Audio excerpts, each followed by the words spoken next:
joined by yourself, Paul Shields, actually back on again. You were on a couple of months ago now?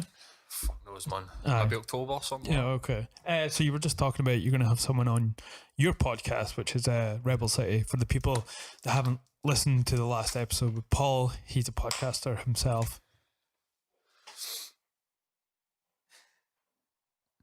Technical difficulties? Yeah, I'm just trying to get the levels. You probably have to bring it up a little bit to you.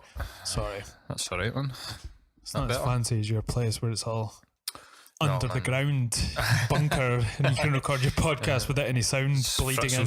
Basement. So got a guy coming on.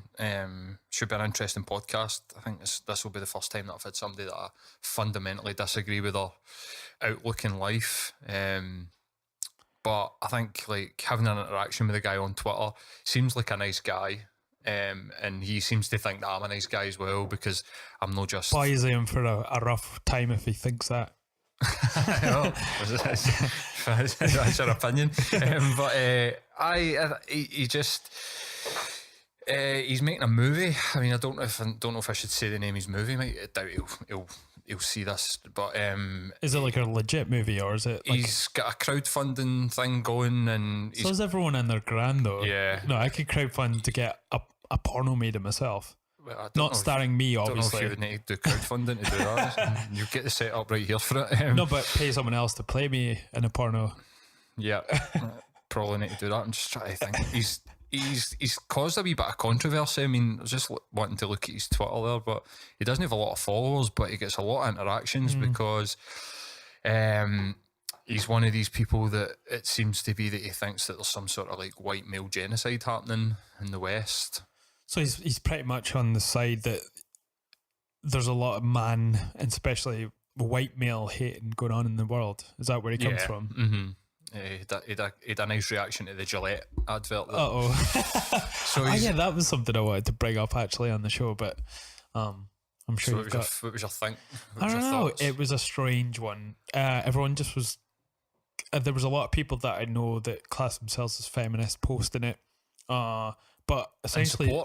Yeah, of course. Mm-hmm. Like, this is a great thing and blah, blah, blah. And it's like, of course, everyone should not be, a cunt. That's what it should boil down to. Try and be a better person. But at the same time, it's a corporation that's trying to play on what's happening at this current time and political, sort of social climate and try and play on that to their advantage. So that's why they're making these. Yeah, I think it depends on what side of the... I mean, what was your sort? I felt neither offended or... I wasn't offended. Passionate about the advert. I think I took a more cynical sort of view of it as, oh, great, another corporation getting on the bandwagon, because it is a real... Well, political correctness and progressiveness is a bandwagon, in my opinion, right now, that people are just jumping on to sort of further either side. So both sides, I think, are absolute fuck nuggets if it's Piers Morgan on one side or Ariana Grande on the other side. I think both of them are just trying to further their own personal agenda, their own personal brand, rather than actually caring about... I might be wrong with somebody like Ariana Grande, I don't know. I don't know, I don't really know what her political views are. She probably doesn't have much views, I don't think so. She'd probably just populist. She's you plug her in and play, and that's what it is. And as a female, she's definitely like feminism, but at the end of the day, she works in an industry that is male centric and male owned. And if you look at like people like Kesha, what happened to her was fucking disgraceful. And she's been... I mean, where's her career? She's literally come out and outed somebody that's a serial rapist by all accounts, that's a big time music producer, and then surprise, surprise, she's disappeared off the fucking map at anybody's Well, it wasn't even just that. It was that couple... Well, obviously that was a big part of it, but the massive part of it for me was the fact that she had to go through court to get out of her contract. And this was someone that had obviously, he's been, he'd done stuff previously in the past, and she had very weird and not very good run-ins with him sexually, I guess. Maybe is that... I don't know the full story. I think he just had his way with her in the studio, basically. Okay. I think it came down to just the two of them. I could be wrong, and we know I have been wrong before in the past, if I'm remembering rightly. forget that. I can't remember actually. It was the Jason Lee Stan Lee mix-up. My fucking WhatsApp group, my mate's WhatsApp group was in disarray that wasn't true. That was like a total story that you believed before. So the internet and Mythbusters.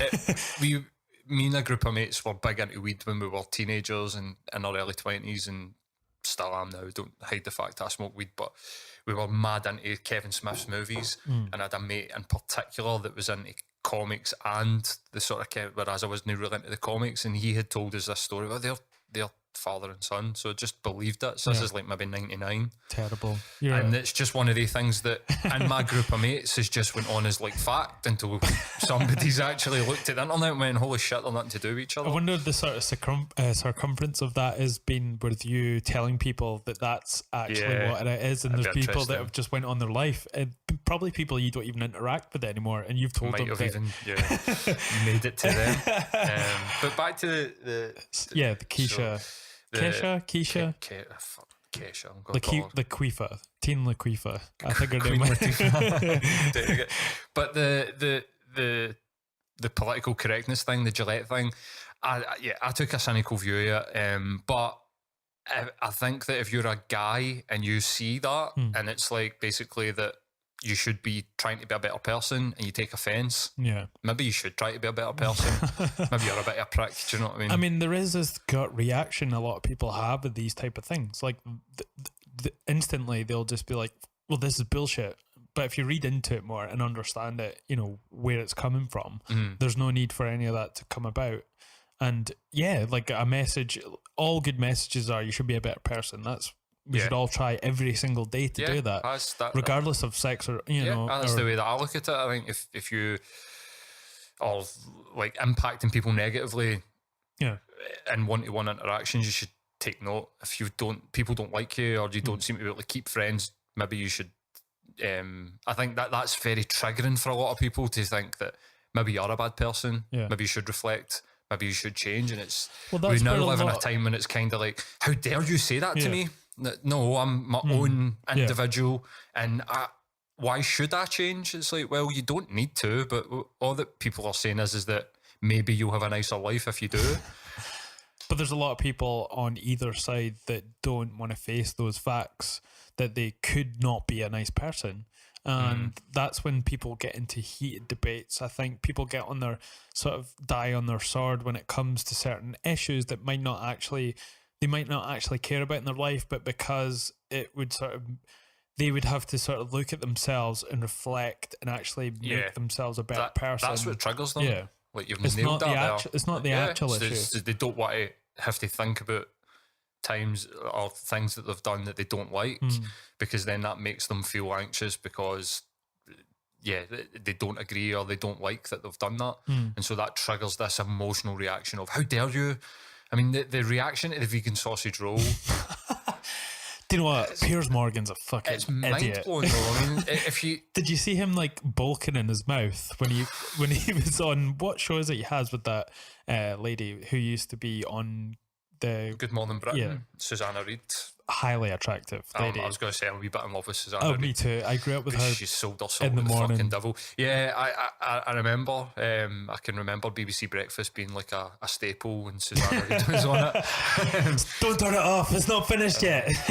But I mean, how does she put up with them? Well, that's what I was just about to say. I think that there's something inherently sort of wrong with somebody that's willing to sit next to him and put up with shit, because to me, again, cynically, she's profiting from him sitting there being a pig. Even though she rolls her eyes, she never challenges him, really, truly. No. And yeah, she's one of these ones where it's just she just wants to be popular. People are like, Susanna, look at the way Susanna Reid's reacting to Piers Morgan. Maybe she should turn around and fucking smash him in the face and walk off. Do you know what I mean? And smash a massive mug of coffee in his puss. And go to her manager maybe and go, I don't want to be part of this. So that might be a bit strong, somebody giving up their job, but she's going to be marred by him because Guilty by association. They're a joint venture now. Like they're together in that show, and even though she's sort of like always had this like look on her face, like she's just constantly annoyed with him, but still everyone is going to sort of associate them being together. And I'm no doubt she'll be like, off camera he's a lovely guy. No, he's not. Like, no, he's not. Anybody was to come to me and go, no, I've met Piers Morgan, he's a nice guy. No. He writes for the Daily Mail. He's been in News International. He's been these top levels. This guy is a parasite. Yeah. Like, in my eyes, he's scum. Like, America almost threw him out.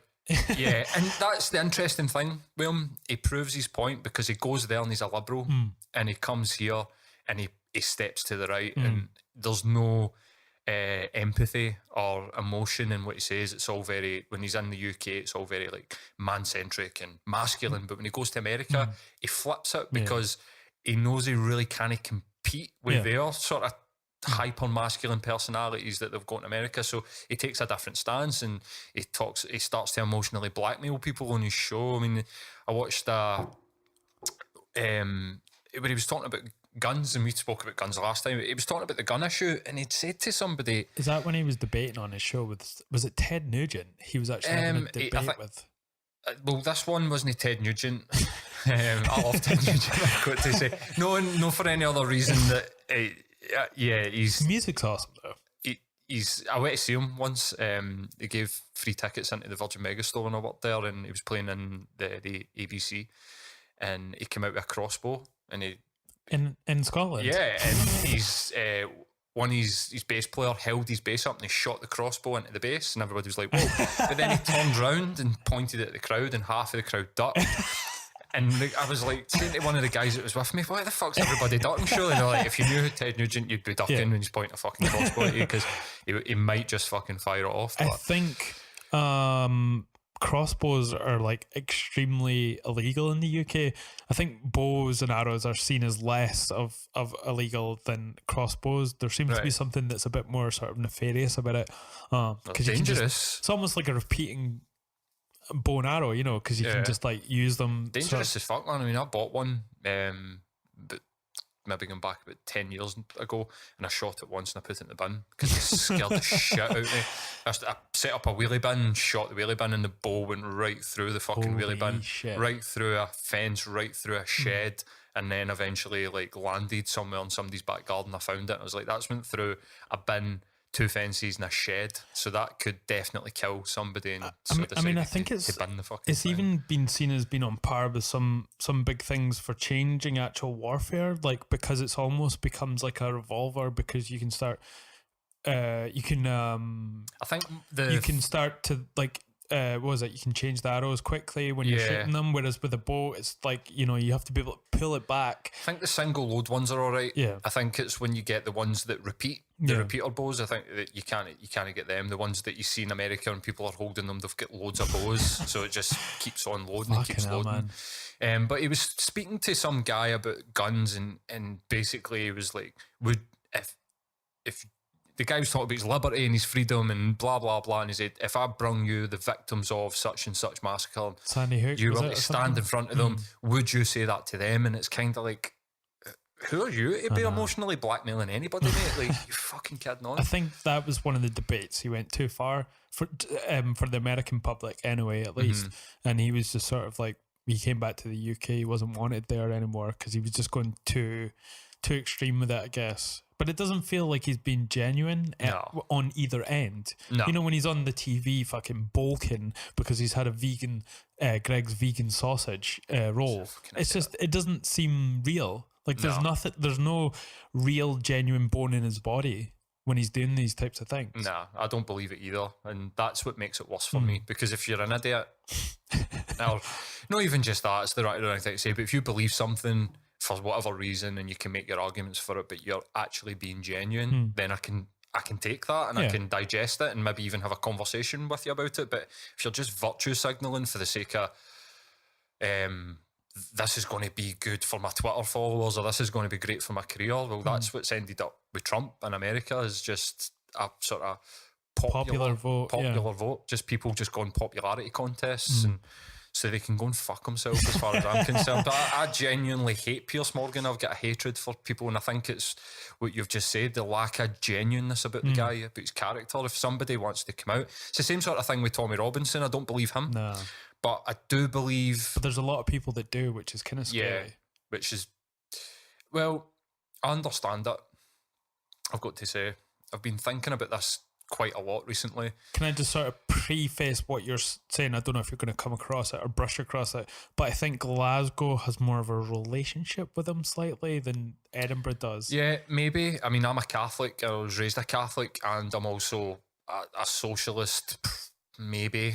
I don't really know where I stand in the political spectrum, but I don't believe in anything that the guy promotes. No. I don't believe in the Islamification of the West, and this is part of the elites' way of sort of, I don't know, the redistribution of wealth throughout the planet by bringing them here. And I don't believe that. The breakdown of society, and they can, that's a tinfoil hat case for me.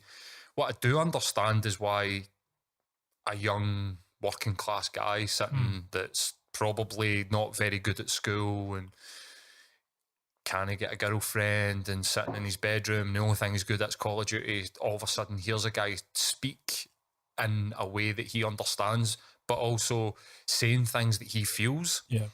So, and I guess if people are sort of recognising you for speaking your mind, and people are sort of like, yeah, you know, this is makes sense. Well, there's this. People don't care what Trump says. Trump could say anything. Yeah. People care that he's telling the truth to them. Yeah. To the things that they see as important. Yeah. Like, but it's truth to them. Yeah. I mean, he's the only president that's, I mean, love him or hate him, Barack Obama never came out and said that the relationship between America and Saudi Arabia was economical. It was always about our friends in the Middle East and this sort of like, we're trying to build bridges, whereas Trump comes out and goes, well, they're spending 500 billion in arms. That's why we have this relationship. I think to the normal person, they go, I appreciate that. Right, okay. I appreciate you telling me that, because I can see online that that's the truth, and I know that that's the truth, and I've known that for probably about 5 or 6 years. But when politicians come out and just pay lip service to people, this is what's turning them off. Do you not think that's stuff that needs to be said, though? Like, through the whole Obama administration, people were wanting him to say these types of things because people were starting to see through those types of relationships. And then people voted en masse not to go to Syria. Was it like, I think when Obama was saying we need to do airstrikes there, and I'm not sure how that one worked out. Oh, they did that. I mean, was it the 100%. People that voted against it? Or was it Congress I think or something? You're thinking about Cameron. Parliament voted against the Syrian airstrikes, and Cameron went and did it anyway. So basically, because they were wanting to join in with America. I don't think America have that kind of power within their Congress. I think if the war machine goes to war, it goes to war. I don't think it's kind of like as it was here, where our Parliament voted against it, and Cameron just basically went, "Well, I'm doing it anyway," because he's got the power to do that. But it doesn't detract from the point I was trying to make about, do you not think that we need that kind of sort of truthfulness 100% coming from people who are leaders? If everyone knows it, does that mean that we should say it? Or someone should say it? 100%. I think like people just worry about their careers, and especially somebody like Obama, because if Obama he campaigned on change and like healthcare, and the first black president, obviously the whitest president. You know, like the people say, like I'm neither here nor there. But there's a lot of people who are just basically like, he's the whitest black guy that's ever existed in sort of popular culture. O.J. Simpson, I think I would argue that. But so he couldn't upset the sort of equilibrium too much by saying these things. No, I think if he'd have come out and said it, they would have said stop it then. Somebody like Trump's like, I won't stop it, because Obama's supporters would have been like, you need to stop it. Or he wouldn't have got that second term. But nobody's ever done that. Nobody's ever come out and really gave the public the respect that they think that they deserve by telling them the truth. My belief is that if everybody knew the truth, we would burn it to the fucking ground. Like, I think we would finish it like Guy Fawkes started. I genuinely think. Are you quoting A Few Good Men? No, I don't think that. No, you can't handle the truth. Well, Well, it is that. I think that there's a lot of people out there that it would remove their ideas of reality if you were to go, no, we created ISIS through proxy. I mean, don't think that there's anybody out there that deliberately went, let's create a terrorist organisation. There might well be. I think there's people out there that believe that to be the case, but I think it's just a whole chain of idiots that get things wrong that ends up having this adverse effect on the planet, and people think that's been manufactured, and it's like, I don't think so. But I think if you were to come out and really talk about the relationship between Israel and America and Britain as like a financial hub and what we've done around the planet, honesty about colonialism and these things, I think there'd be people out there that wouldn't be able to handle it. And it would absolutely blow their mind. Well, if you're propping up some sort of monarchy in your own country, then how can you be sort of sane enough to then talk about the realities of those sort of things, like, you know, with the Queen and all this, and Prince Philip and Prince Philip and all this, you know, that was an interesting one. I know. Well, for people that weren't listening, and then it comes out that he's never had a driving test, and you're like, what the fuck is going on here? But it's like a good indicator as to what goes on. And their ranks of, they don't need to do anything. They can just do what they like. I mean, they live out with the normal systems of society. So then how can they then have sympathy towards the things that are going on in society when they have never, ever had to sort of, I mean, that's all relative, I guess, but when has the Queen never been through plight? You know, when has she had to pull up her bootstraps and do something? Never. Ever. It's the monarchy, especially in the UK, is we're actually, like, the Matt that does the podcast with me was actually writing a blog about how we're, like, basically all just brainwashed. Say hello to Matt. That we're all brainwashed, and it was quite an interesting thing with the Cadbury's cream eggs. He used as like an analogy how nobody speaks about Cadbury's cream eggs year round, but then they launch in January and they're everywhere, and then all of a sudden everybody's like, I love my cream eggs, and then it goes away after Easter and it's like, don't care, and then it comes back, and it's like this conditioning to just consume. So brainwashing. There are so many people that you speak to that are level-headed individuals, seem very intelligent, not even fairly, very intelligent people, and as soon as you get onto the monarchy, it's like this blind, oh, I love the royal family, they bring in £2 million into the economy. Fuck you. Like, if you opened up that fucking palace to the public, you would make £2 million in a fucking week with people waiting to get into it. Like, I think the economical argument about the royal family just doesn't make sense for me whatsoever. It's nonsensical. Cut them off. Let them be a tourist attraction. That's it. I mean, the power that woman's got on the planet is fucking insane. It's insane. It was at the Paradise Papers we sort of realised, you know, how much money she has offshore and all that. Don't know. I don't even think they still know. Panama ones, and then what was the one where they redacted a bunch of stuff that was files that were leaked, and it showed the Queen actually having influence on Parliament, like she was flexing her sort of political muscles when not constitutionally. How would you? We don't have a constitution. I don't even know. Politically, she's not even allowed to have anything. No, she's not. But she definitely does, and she made the phone call to Cameron during our referendum and told him to get it sorted. With no, like, in no uncertain terms, that this must not happen. And so it was her will. And then the Sun were like, well, the Queen doesn't want it, so how does Scotland feel about that? And then half of Scotland went, fuck you, as we would, and the other half was already going to be voting no anyway. So, that's a strange one for me. Well, it just shows you. Don't know too much about it, but I'd love to know more about her influence on the planet. No, even just on in the UK. It's got to be more than we think. You know? Did we speak about last time about the Crown? No. So the tax paying the coffers for the American taxpayers don't go to their government. It goes to a company called the Crown, which was created. So it's not the actual Crown; it's a company called the Crown. It's owned by the British monarchy. Okay.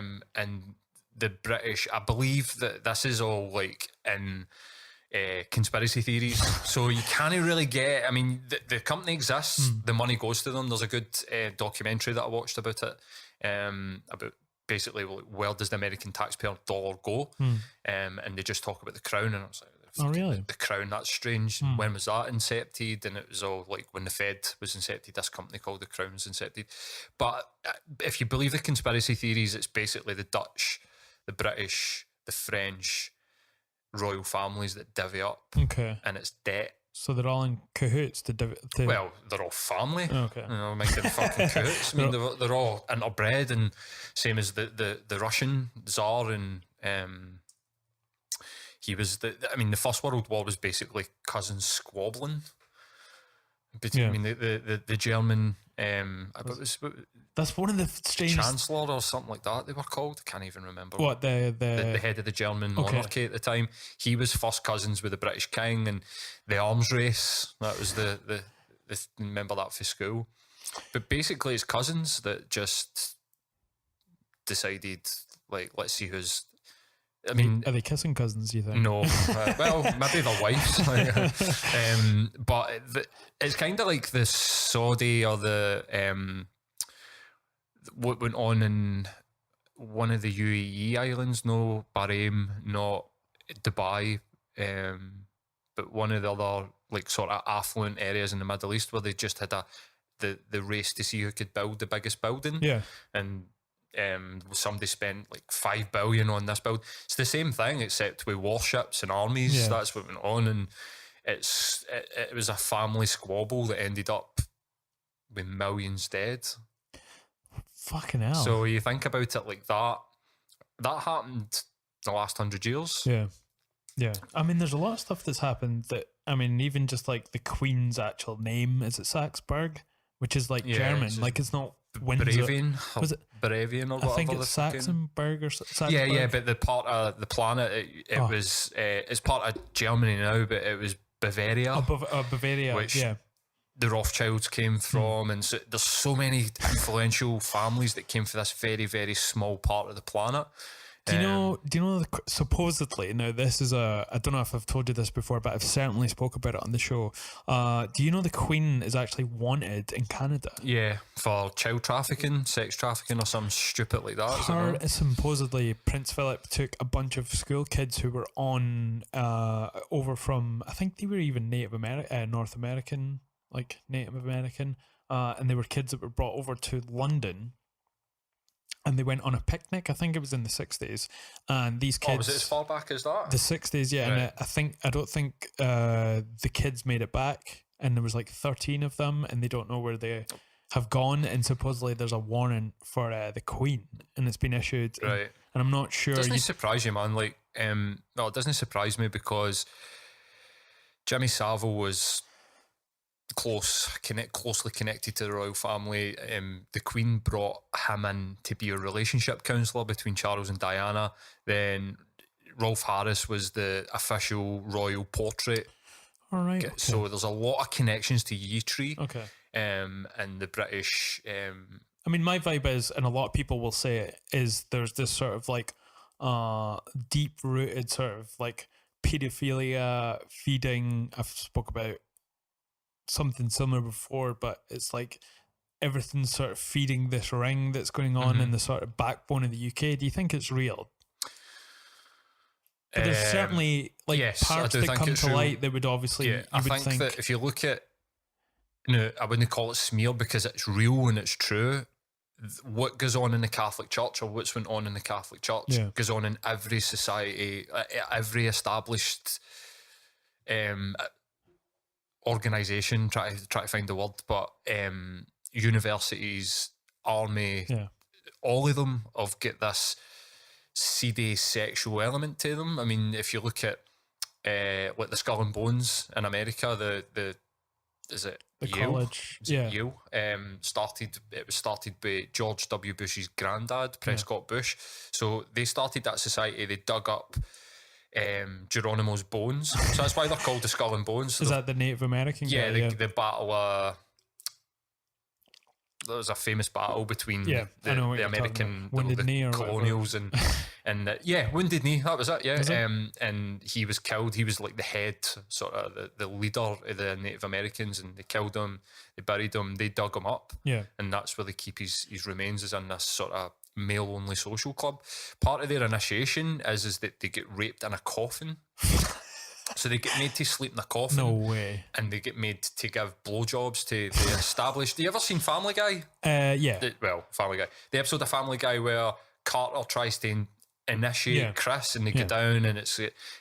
That's all supposed to be true. They ever try to shine a light on it, like they did with the Bruce Jenner thing, like way before he had come out as transsexual. There's like an episode of Family Guy where they talk about that quite openly. Well, the big one in the UK is the sort of the Jill Dando stuff. Yeah, you know, I mean, if you look at that, man, Jesus fucking Christ. Supposedly she was very close to sort of uncovering something. She took it to her bosses at the BBC as far as the conspiracy theory goes, and then she was shot on her doorstep. Yeah, very, very weirdly as well. Someone did kill her. Yeah. And, you know, that guy, Barry George, definitely didn't do it. I mean, there's been so many. Did they catch someone for it? So, this Barry George, I mean, I think he's still in jail. Sounds Don't like think he's from been... Glasgow. George. Baza George. Barry George. Right, mad Baza. We're only smoking it. Shot Jill Dando. Probably be more likely, more believable if they'd came from fucking Glasgow. But, did he chibber? Exactly. But it was a professional hit, and this guy wasn't a hitman. It was clean, apparently. It was so, like, nobody's seen anything either. And the guy was in and out. And there's been so many experts. I think he passed a lie detector test and all sorts, but so many people say that he didn't do it. Yeah, I mean, like, that guy did not do that. And I think she was supposed to be... It was a Savile. It was either the BBC as a whole, or it was more specifically Savile that she was uncovering, and then they just dealt with it. I mean, whether it was political or whether it was the BBC themselves, you know. I think it's all intertwined. Yeah. Everybody that's been the head of the BBC has been a high up political figure. None of them have been. He worked his way up for the stockroom. Do you know what I mean?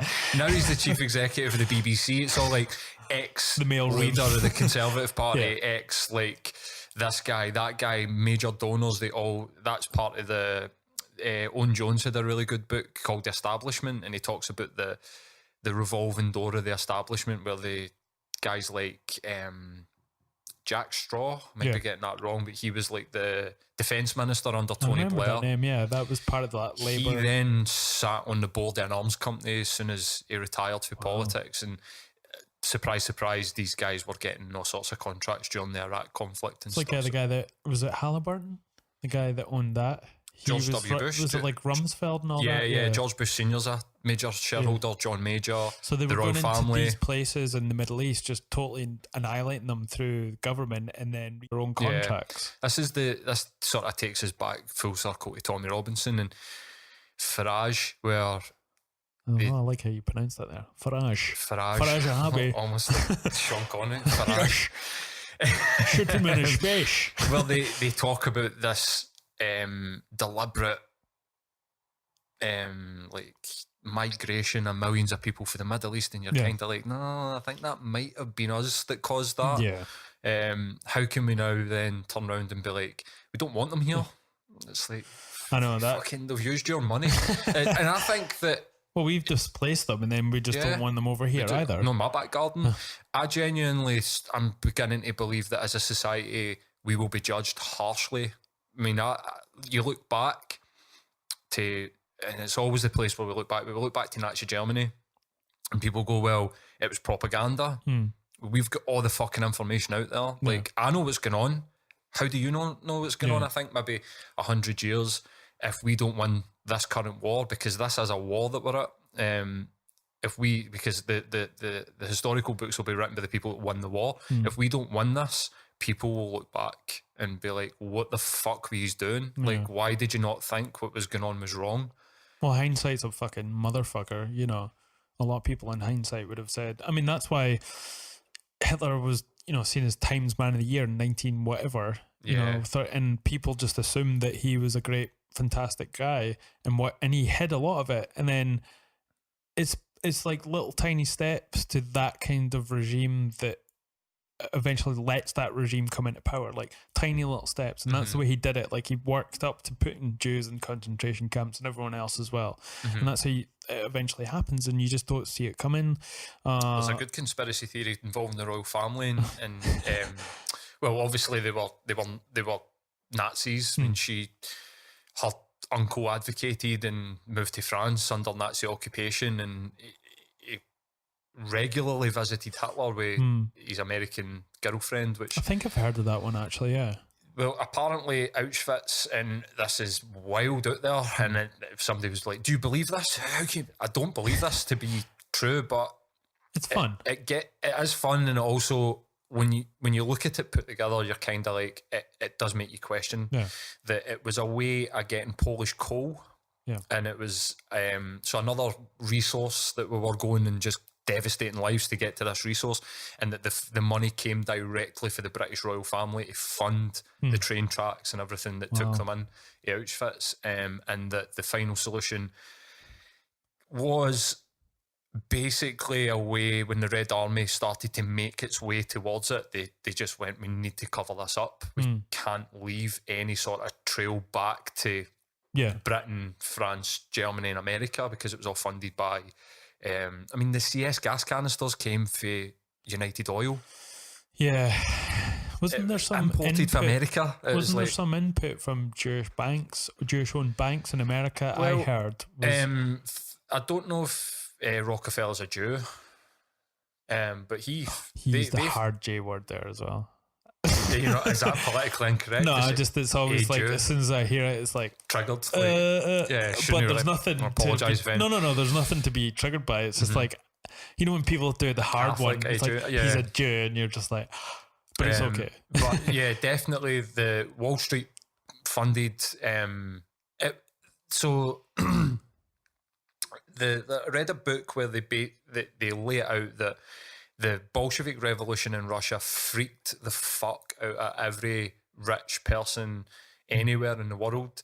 That the reaction was to get somebody, now they didn't think that he was going to do what he did, but to put a hard line border on the Russian to Europe border, and that was the reaction, was sort of what materialised into Nazi Germany. So you get funding from every single corner of the planet that had any money at the time, and that came for Britain, came for America. I mean, Coca-Cola created Fanta because they banned like the embargoes, like trade embargoes. I heard that, So they created Fanta, and when you bought 5 Fantas, you get a gold coin at the Coca-Cola insignia and a Nazi, and that was during the war. Holy shit. Ford built his tanks and then sued the American government for bombing his factories in Germany after the war and won $2 billion. I know, that's crazy. In Nuremberg. So if you think about it like that, it's like, does it surprise you that there was money that was coming for these places? I don't think that any individual would have sat down and went, this is what he's going to do, I'm going to give him the money. But just as I say that, he wrote Mein Kampf. Yeah. He put it out there. Yeah. He told them what he was going to do, and they still fucking funded it. So it's funny. Who knows, man? They might have thought, fuck it, let's just roll the dice with a fascist government and see, because Mussolini get the exact same funding as well. So it's funny when you look back at these things and you think they're just, on the face of it, like a couple of countries going to war and whatever, but when you start reading into it and you start understanding the whole infrastructures that are surrounding these things for these things to go ahead, contributing from either side, you know, like across allied forces and across like enemy forces to the other side, and they are both in a sense helping each other to fight against this war against each other. Yeah, it's I mean, insane. if you look at what's happening just now in the Middle East, it's proxy wars that we're having, because Syria Assad is backed by the Chinese and the Russians, and the allied forces or the Israeli forces, and they're backed by the Americans. So people are like, oh, don't want to go to war. And you're like, we don't want to go to nuclear war, but neither do they. Yeah. They're never going to drop a nuke on Moscow or London or Washington, but they'll happily go and tear the fuck up Africa or tear the shit out of the Middle East, because it's a place where they can take, I mean, cynically, they can take working class men, put them there with a primitive weapon, a gun, or a drone or whatever it is, and just tear the place up and keep the ball rolling, keep the economy rolling. Because if they stopped war, peace would be the most devastating thing to this country, America, Europe. They could never have peace. Yeah, I was thinking about this because people say this is the most peaceful time, you know, relatively in the whole history. For us, but not at other parts of the planet. But at the same time, there's all these things that still are going on to keep that sort of machine moving and making money. You know, Ben, you got to mine stuff, and you got to take. It just always happens like that. You're always going to have these, like you say, proxy wars and background wars going on, so that they can sort of keep things all just running and ticking over. Yeah, which is scary. I read a thing that came out of the House of Lords. It's official. Got a PDF I can send you. It's long-winded. I read the synopsis, so I didn't read the 290-page document that came out. We have the documents. But basically, the British. This is part of Brexit. We're trying to distance ourselves from the Americans and trying to get ourselves in bed with China, because they're going to run the planet in the next 50 to 100 years. There's no question about it that they are going to do it. They'll take over America as like the biggest superpower. And they're doing it through technology currently, I guess. That's the way they're doing it. They've also wiped away a lot of debt in Africa. Wow. So they're making their play for the resources as well. And they're doing it not by what we did, which was invade and conquer. They're doing it with a soft touch and letting these people are horrible. It's fucking triggering people left, right and centre on this podcast. But they're letting the African nations, trying to give them an element of prosperous society by wiping away the debt that we've held them under the cosh for like the last 150, 200 years.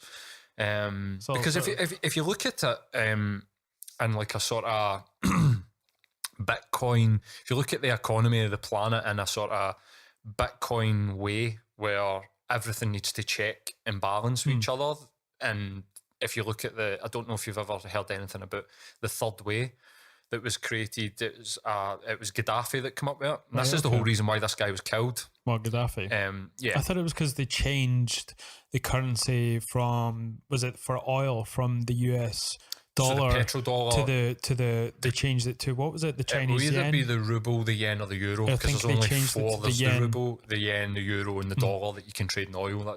Supposedly that's what Saddam done as well. So they went in there. They were all in the process of doing it. So all of them, Yemen, Iraq, Afghanistan, Syria, Libya, Iran, they were all in the process of getting that done. But he had come up with this thing, the third way. So he had been their best mate for years. I mean, I'm sure that you've seen stuff about Lockerbie, and that they had nothing to do with that. That was Syria. That was Assad's dad that did Lockerbie, but they needed him. Same with 9/11. Like it was the Saudis that were all part of that, not Afghanistan or Iraq exactly. or anything. They needed his backing for the first Persian Gulf War against Saddam. Right. So instead of what they should have done, come out and went, this was Syria that did this horrific terrorist attack. They went to the world leaders and went, who wants to take the blame for this? And Gaddafi basically went, I want my place in history. I'll do it. Really? 100%. Thing with Adam Curtis it's in Hypernormalization. Have you seen Hypernormalization? No. You should watch it, man. 3.5 hours worth of just truth coming at you left, right and centre. You need to watch it a few times. No, yeah. But his third way was a political third way. It was neither capitalism or communism. It was this new. And Gordon Brown, actually, it's kind of what Clinton tried to do in America and what Blair and Brown tried to do in the UK. It's a different, it's liberalism. But what he had laid out was a nationalised African bank, and the only money that would go into this bank would be based on actual resources. Right. Because if you look at it like that, resource-based sort of, Africa's the richest country on the planet, and we are sitting here with fuck all. I mean, no Scotland, because we're small enough that our resources, but America, if they don't frack, they're fucked. England, if they don't frack, they're fucked. Mainland Europe have got nothing. Yeah. Germany's got production, but Russia as well has got like quite a lot, have they not? Well, they span the full planet, so they've got their bits in the Baltic Sea and the bits where they can mine, so they're okay. But if you look at it purely in a resource, all the gold, Africa, diamonds, Africa, oil, Africa, it's just all there. Yeah. And so they would be the richest, most powerful country on the planet. But it's not based on resources, it's based on... Technically it is. Debt. Technically it is, but this is what people need to start waking up to, I suppose, is that is what everything is about the resources and the capturing and the distribution of the resources of the planet. But that would mean like there would be no way to get past your sort of lack of wealth and resources in your own country. Like, how would you? That's why capitalism. I'm just playing devil's advocate. Don't need to go back to the source here, but you know, like, but then that would just be economical migrants. Yeah, we'd be nomads. What a beautiful twist that would be. But it's not good to go back and forward. I'm playing devil's advocate here, but I don't know if it is. Why don't we just have something that is like resource, like sort of. This is why I'm all in favor of globalization. You know, I think if it's a resource based globalization, that means it's sort of like it's all sent out across the globe. Everything has its high points and its low points, but it's sort of equal across the globe. But people are scared of that word. Yeah, like globalization. It's became taboo, isn't it? Especially in the UK now with Brexit, I guess a lot of people don't want to. They think it's the Illuminati taking over, and trying to like just kind of is. Like if somebody was to say to me like it is and it isn't it is to a certain extent. So the current piece of globalization that we're seeing, or the globalization that we've seen since the Second World War, has kind of been the Illuminati taking over. So I would understand, like, I had a conversation. Do you think there is an Illuminati? In the sort of like the conspiracy theory like Bohemian Grove type. Right, okay. Well, do the rich and the powerful get together and decide what's going on? It's called think tanks. Yeah, they've been openly talking about it. They just don't really. You just don't really get to see. We don't get to know who's in these think tanks. I mean, it's called TED Talks. Yeah, I mean the last major influential think tank was the neoconservative think tank of the 80s that happened in America that set out what would happen if everybody tried to leave the petrodollar, and who was in that think tank: Donald Rumsfeld and Dick Cheney. You can rhyme them off. Everybody. Was it scare tactics though, or was it genuine concern if people started coming off the petrodollar in the 80s? Was it scaremongering? No, it was a think tank, so it was basically this is going to happen. It's inevitable. So what are we going to do about this? Yeah. And their idea was, we'll just kill everybody that tries to do it. And they actually laid out 9/11 in text. It's crazy, man. You read the documents, you're like, when was this written? 89. Like, what the fuck? Why did we not know this was going to fucking happen? It's like, they did know it was going to fucking happen. Is there not a famous YouTube video where it's, I think it's just images from 9/11, but it's a famous guy, I think from then, and they laid all this out in the documents, and it's him speaking about the sort of step-by-step process that is going to happen with the American government, i.e. like taking over Syria and all these things because of the petrodollar.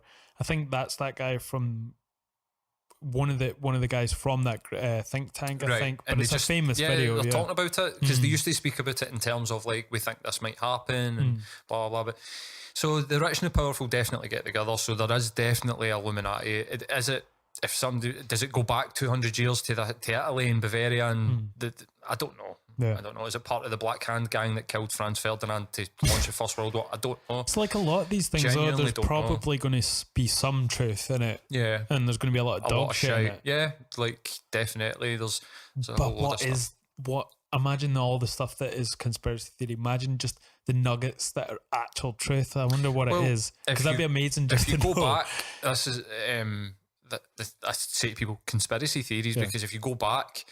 Another dirty word. Gulf of Tonkin was a huge conspiracy theory proven right. JFK proven right. 9/11. JFK. Yeah.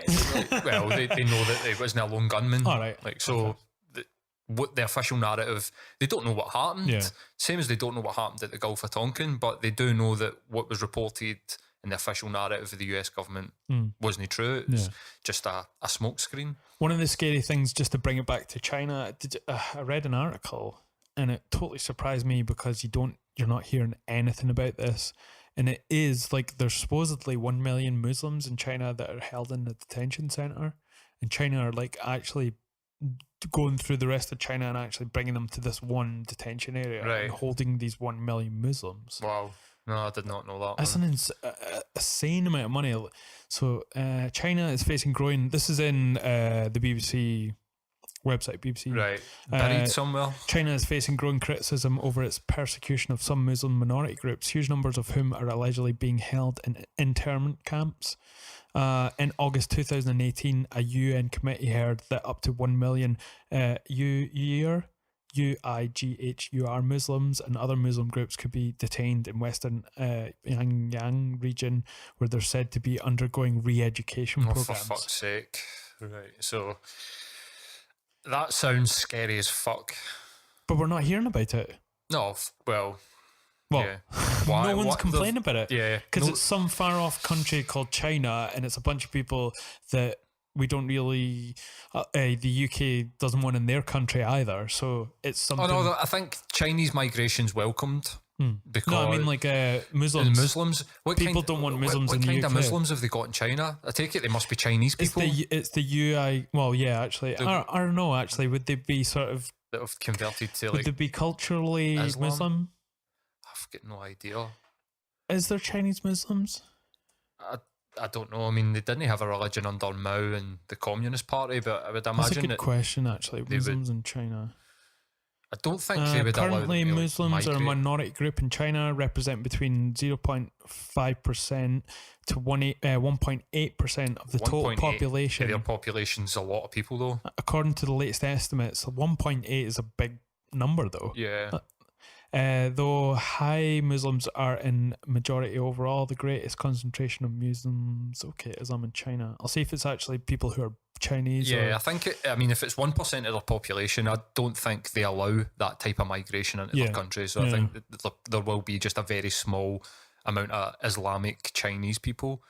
That's terrifying. But 1 million supposedly in internment camps. Internment camps. Re-education, it's like, what are they doing to them? I mean, maybe this is not going to come from the West, this sort of like war against Islam. Maybe it's going to come from Asia.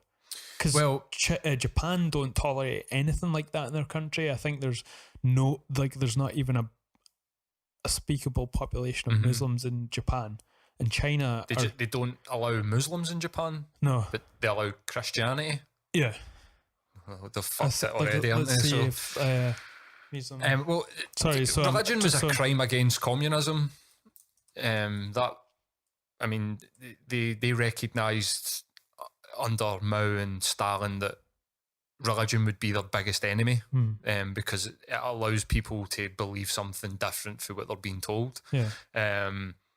They didn't have any religion in communist Russia either. It was like nihilism almost that ended up there because they were traditionally Orthodox Jews. Yeah. So that's surprising. Is it surprising to me that they're putting them into camps? No. Like, look at what they've done to their population just in the name of capitalism or profit. Like the changing of their markets is wiped out so many people, killed so many people that. Sorry, I'm just on Snopes, and there is a claim Japan has kept Islam at bay by enforcing strict laws on Muslims, which is false. A widely circulated meme, so it's a meme that popped up on Reddit, I think, and it's about keeping Muslims at bay. So yeah, it's not true. But they just generally don't have a large population. Yeah. It's a long way to go, I guess. Don't know if they've got religion. They're seen as like Buddhists, I guess, but but they're not religious. No, in like their society, like we're a Christian society here in the West. Yeah, I think they're Christian just like values. Like, get married, buy a house, buy a car, or wonder why we're Christian here. Do you know what I mean? Did fucking Jesus have a car? No. Did he get married? Did he fuck? No, well, he didn't live by his own bloody philosophy, idiot. be fruitful and prosper. Do you know what's the ultimate conspiracy? One of my favourite ones. It's not even a conspiracy. That he had a wife and kids, and that his ancestors exist on the planet and stuff. Through my own, and I'm doing air quotes here, research, I have come to the conclusion that it's other people's research, and I come to the conclusion that I don't think Jesus was a real person. Really? Surprising. No, I don't think he was a real person either. Like, it was just based around, like, there wasn't actually someone that was obviously there's going to be people called that in those areas, and there's lots of censuses. Of course, yeah. But I think the people why would somebody born in Jerusalem be called Jesus? like a Hispanic name.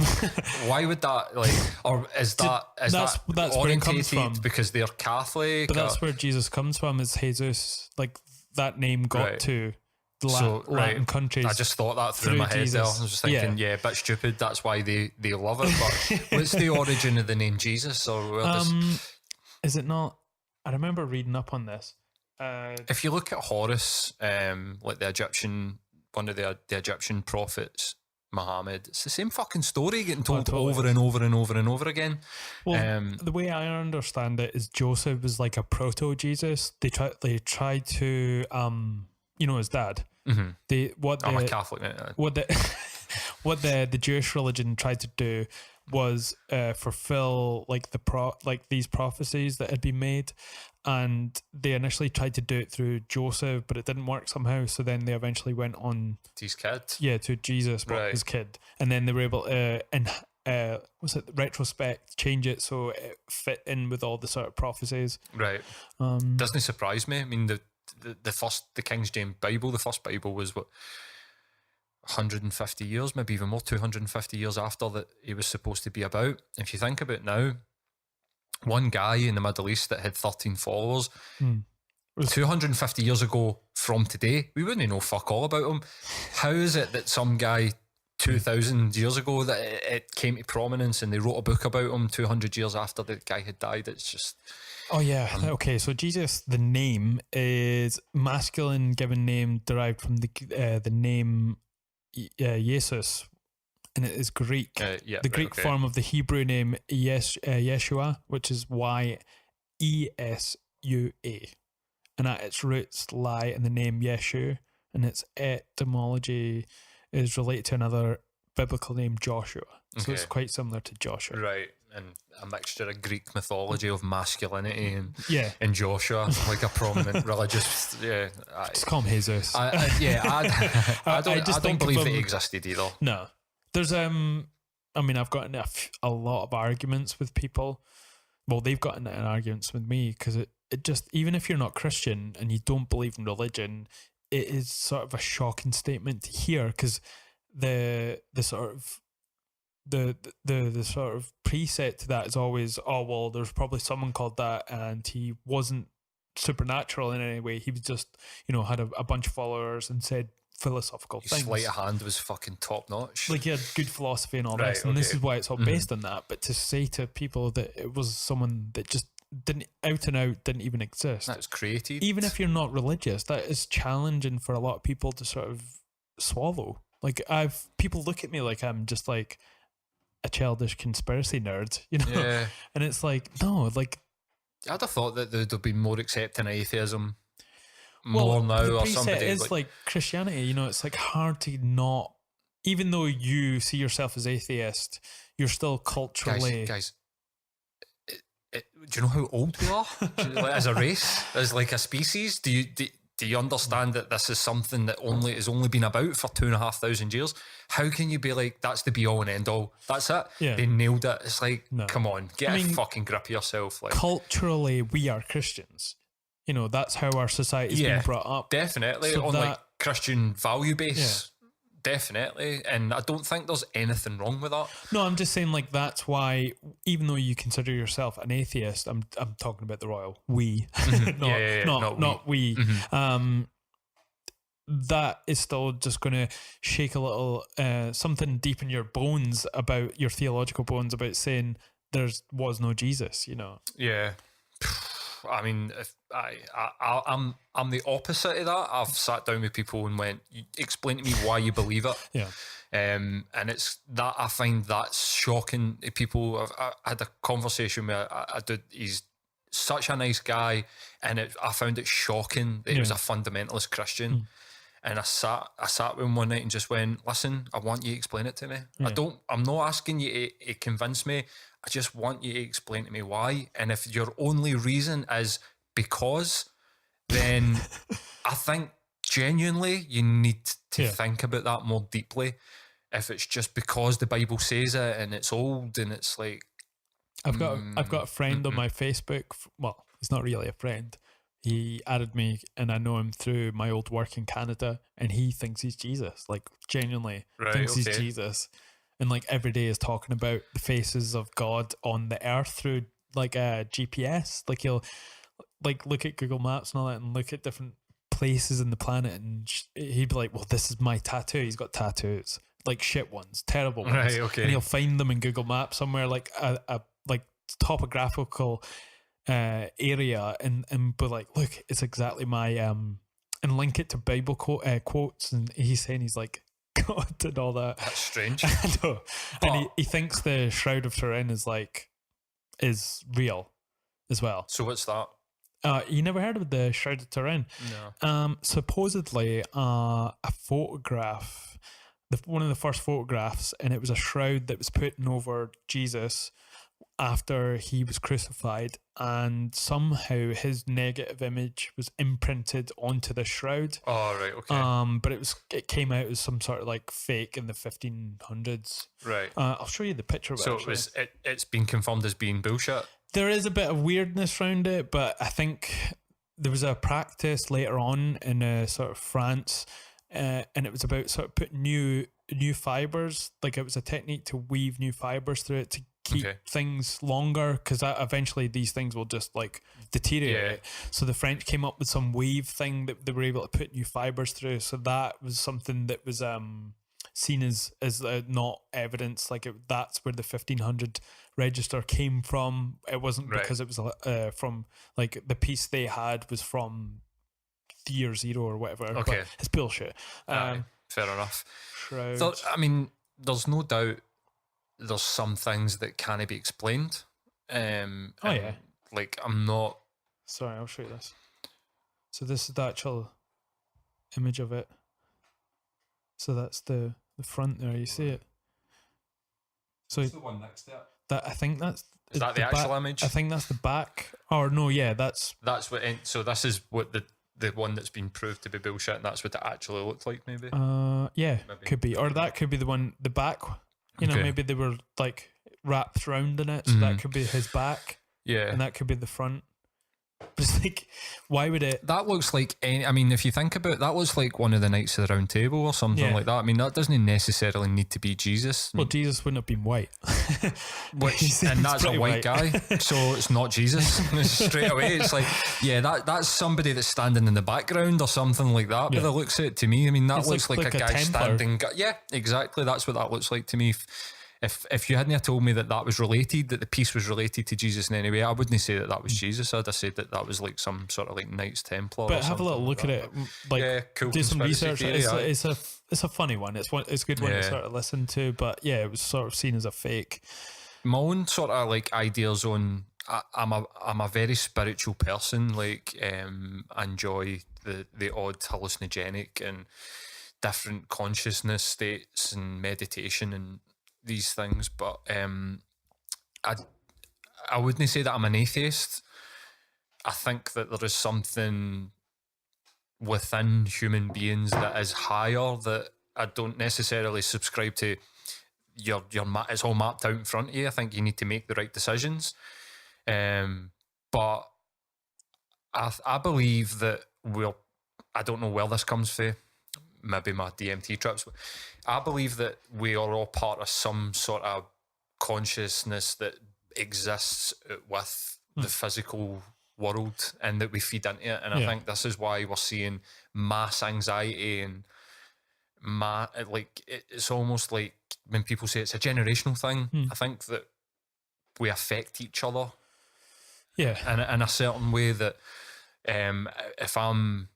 It's almost like comes down to sort of micro levels of me and you have an interaction, and I'm a piece of shit to you, and then you go and you're a piece of shit to your girlfriend, and then she's a piece of... That type of thing definitely exists, where you should definitely be as nice as you can to every human being that you encounter, which can be difficult at times, especially like even with my mum. It's hard to be like a nice human being. Exactly. But I there's something that gnaws away at me somewhere that's like, there's more than this. And before any sort of experiences with hallucinogenics, I was atheist. I was staunch. There's nothing. like sort of there's nothing, like make the most of what you've got here, but there's nothing to work towards, or there's no place to get to. And just through shifting my consciousness left or right or whatever way I've moved I've started to believe there's something bigger than this. It's slightly different. It's a different place where worry and ego just doesn't exist. Just it isn't there. It's not like you're conscious that, oh, I don't have an ego, this is great. It just doesn't exist. Yeah, I think it's hard to, you go to, I don't think it's like a sort of, you probably are meaning what I'm saying as well. Like a lot of people just assume that you're actually going to go somewhere like a heaven. I mean, I don't think that is sort of a right way to think of it, but there's some sort of, and it is always people when they see this type of thing, it sounds silly, but like a universal consciousness, like you're saying. Yeah. I mean, I've not done DMT, I've done mushrooms, but you do have a more of appreciation of that spiritual side of you, not in a sort of like a god and spirits and whatever, but in a sort of like just being aware that everyone's sort of connected, because we are, like, even mumbo jumbo aside, we are all fucking connected. You know, we all come from the same stuff. We all come from the same explosion that happened fucking 13 billion years ago. Yeah. You know, this is real. It's a real fact that we're all from the same stuff. So we're all connected, essentially. And yeah, there has to be something that powers that. And maybe that's a silly word to use, power, but I mean, that's the only way I can describe it at this point. There's something that's like, there is an on and off switch to us. You know, when we die, that's something that ends. Yeah. But when you're on, that is something that is there. And that is, that's hard to deny. Like, there's an on and off to people. Definitely. I used to have a theory where we've went through cycles of the universe. This is out there, so bear with me. Right?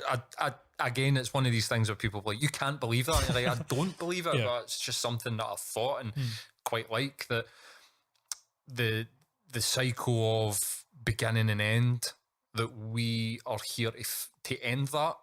And so everybody says that the sun will blow up and blah, blah, blah. I think that we have got the potential, whether we reach it or not, I don't know, to stop the eventual catastrophic implosion of the universe, and we'll be able to harness it in some way and keep, maybe our species will end there.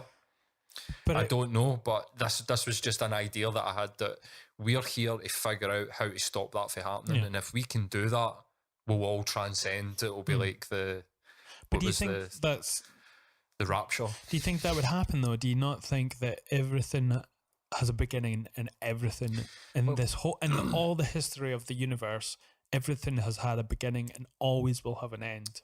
Yeah. No, well, in that theory, no, I think that there is something else, like you're saying, there's something else there that is above it all, and that we do get there, and we only get a certain amount of time to have an impact on the planet while we're here. But while we're here, it is to try and push forward, like collectively push forward, to try and stop this ultimate end. And if we can do that, then it'll be like game over. It'll be like, run the credits, you have done it, high five, let's go and have a party in the collective consciousness. No fear, no ego, no crime, no violence. Like, it is just, like you're saying, some sort of way of being that just sort of is. Do you think it's just another way of saying heaven and spirit and being spirit? Definitely is. Okay. Because that's how it would sound when you talk about these things. Me as well, you know. But I don't think it's a heaven where you go and your granny's there and you get to go and everybody that you've ever loved is there, but they are there. Yeah. But it's not like you will go and they'll be all in a room and you get to hug them and go, oh, great. And it's like, this is your great granddad and your great great granddad. Everybody, all your ancestors are there. I think it's like a place where we go, where we're safe, but we're not like aware of, I was Paul, I lived on the earth, that is my God. It'll feel right, because any time that I've went somewhere else and it's just felt right to me, it's hard to explain. I've listened to so many people try to explain what a deep psychedelic trip is like, and nobody's managed to do it. Yeah. And I can't even, it's something that I can't explain, but there's just after the anxiety, the oh my god, what's going to happen here? It goes, and you're just like, this is amazing. I want to be here forever. I don't ever want to leave. I just want to stay here. Yeah. And in fact, does that alleviate it by doing those type of things like DMT? The fear of death. Yeah, definitely, 100%. I don't fear dying in any way, shape, or form, and it used to be something that kept me up at night when I was a teenager. Yeah.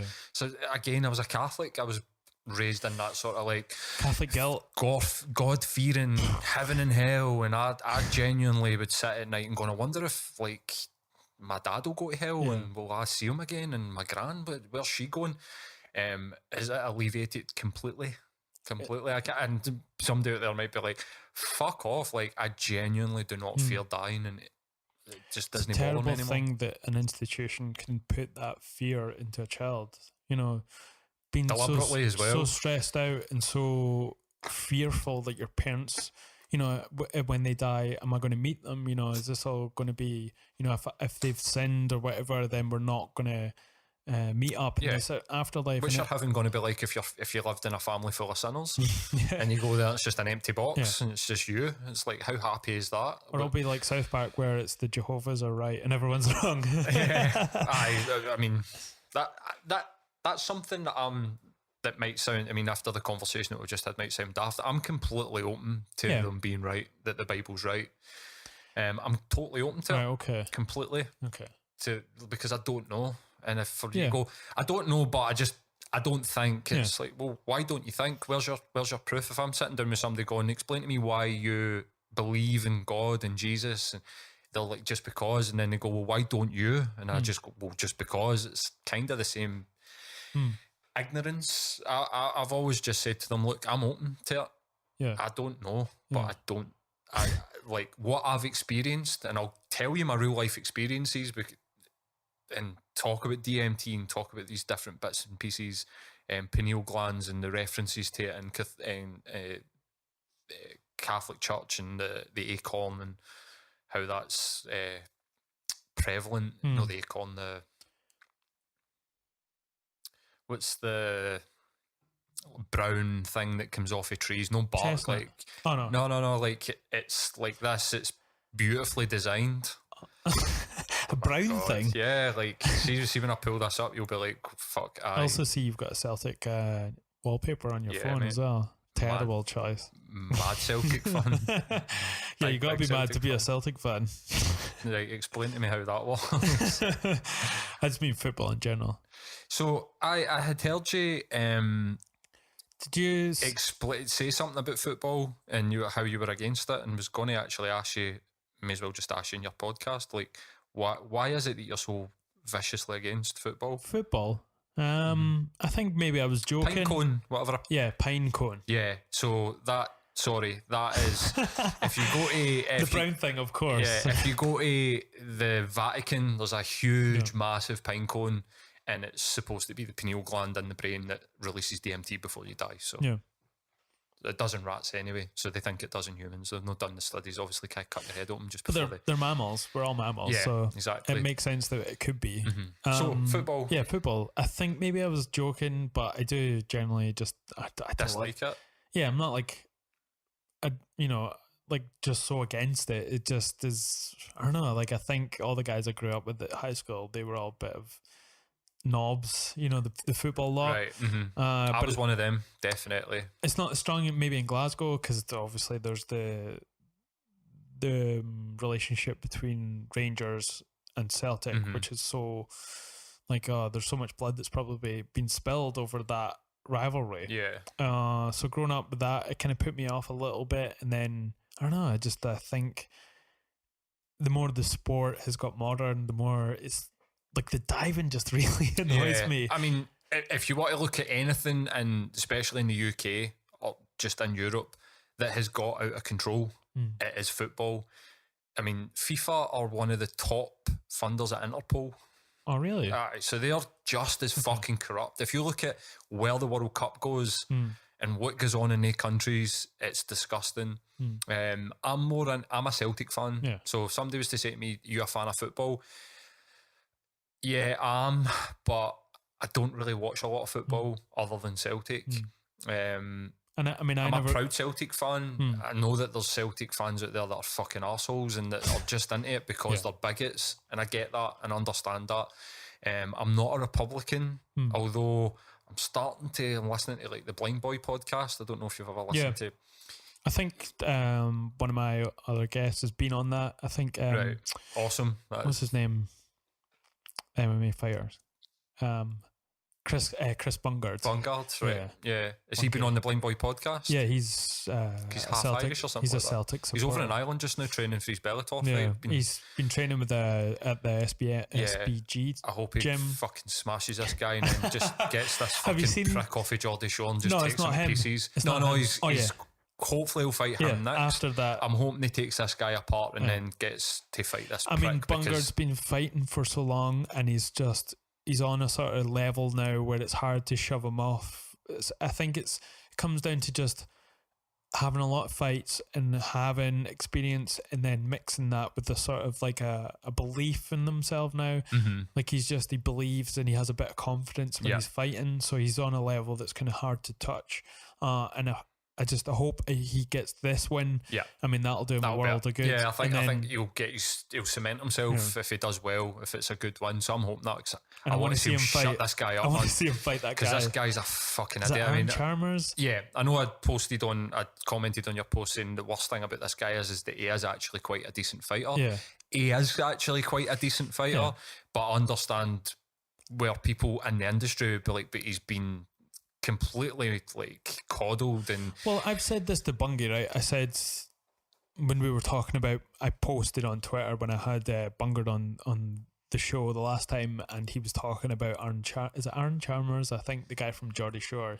He's also an MMA fighter. Second name's definitely Chalmers. I don't know about the. And they've had a bit of back and forward, so I kind of tagged Aaron in the tweet promoting the show, and he instantly, I mean within like 2 seconds, replied like, oh, like laughing. Yeah, he'll live on his phone. He'll definitely be living on his phone. Of course, that's why he's probably on fucking Geordie Shore. You have to be constantly on Twitter, and so he commented straight away. So on that episode, I did say, like, his pro career has been on this massive stage. Like he's not had an amateur. I listened to the podcast actually. He's not had an amateur career. Yeah, exactly. And all the people that he's going to fight and all the people that he's fought first has been on this massive stage. They have to give him these sort of level of guys for him to come on, and it's only going to bring some good exposure to the MMA world because of his celebrity. Yeah, you need to sort of give him a bit of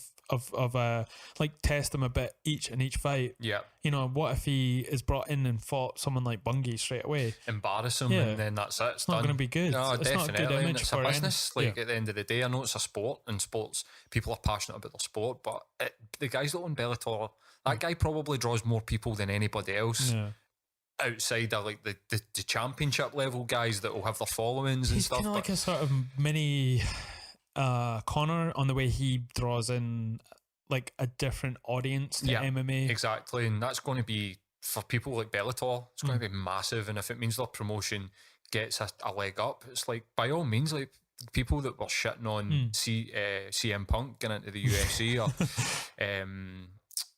what's the big dude that's like a fucking tree? Oh yeah, Brock Lesnar. Yeah, cross it over. Yeah, do it. Like, why not? Like, have them fight in the ring. Exactly. Look at Ronda Rousey. Yeah. Look at what she's done in WWE. Supposedly she's going to be done. Really? I'm hearing a lot of stories that none of the women want to work with her because she's just an absolute nightmare. Right. Like a diva, and hits them properly. Well, she's a fighter. She's gonna like, but I mean, if you look at what she's done, she's managed. I'm sure she's took a few people over there with her that would be like, I'm never watching that, but like, right, I'm going to watch it because she's there, and then the people that will come over and for Dana White. I mean, that is win-win. You know what I mean? If you're going to draw a WWE crowd into your promotion, my opinion will be they'll wipe the floor with WWE. People will start watching it and going, I'm just going to watch this because I know this is fake now. I'm actually seeing people get knocked out here, and it's exciting, and it's hard to compare them because I don't think the reason people watch WWE isn't for realness and sort of that level of martial arts. I think it's the athleticism, and it boils down to the story. Like it's like Friends for sitcoms for teens, you know, and sort of incels.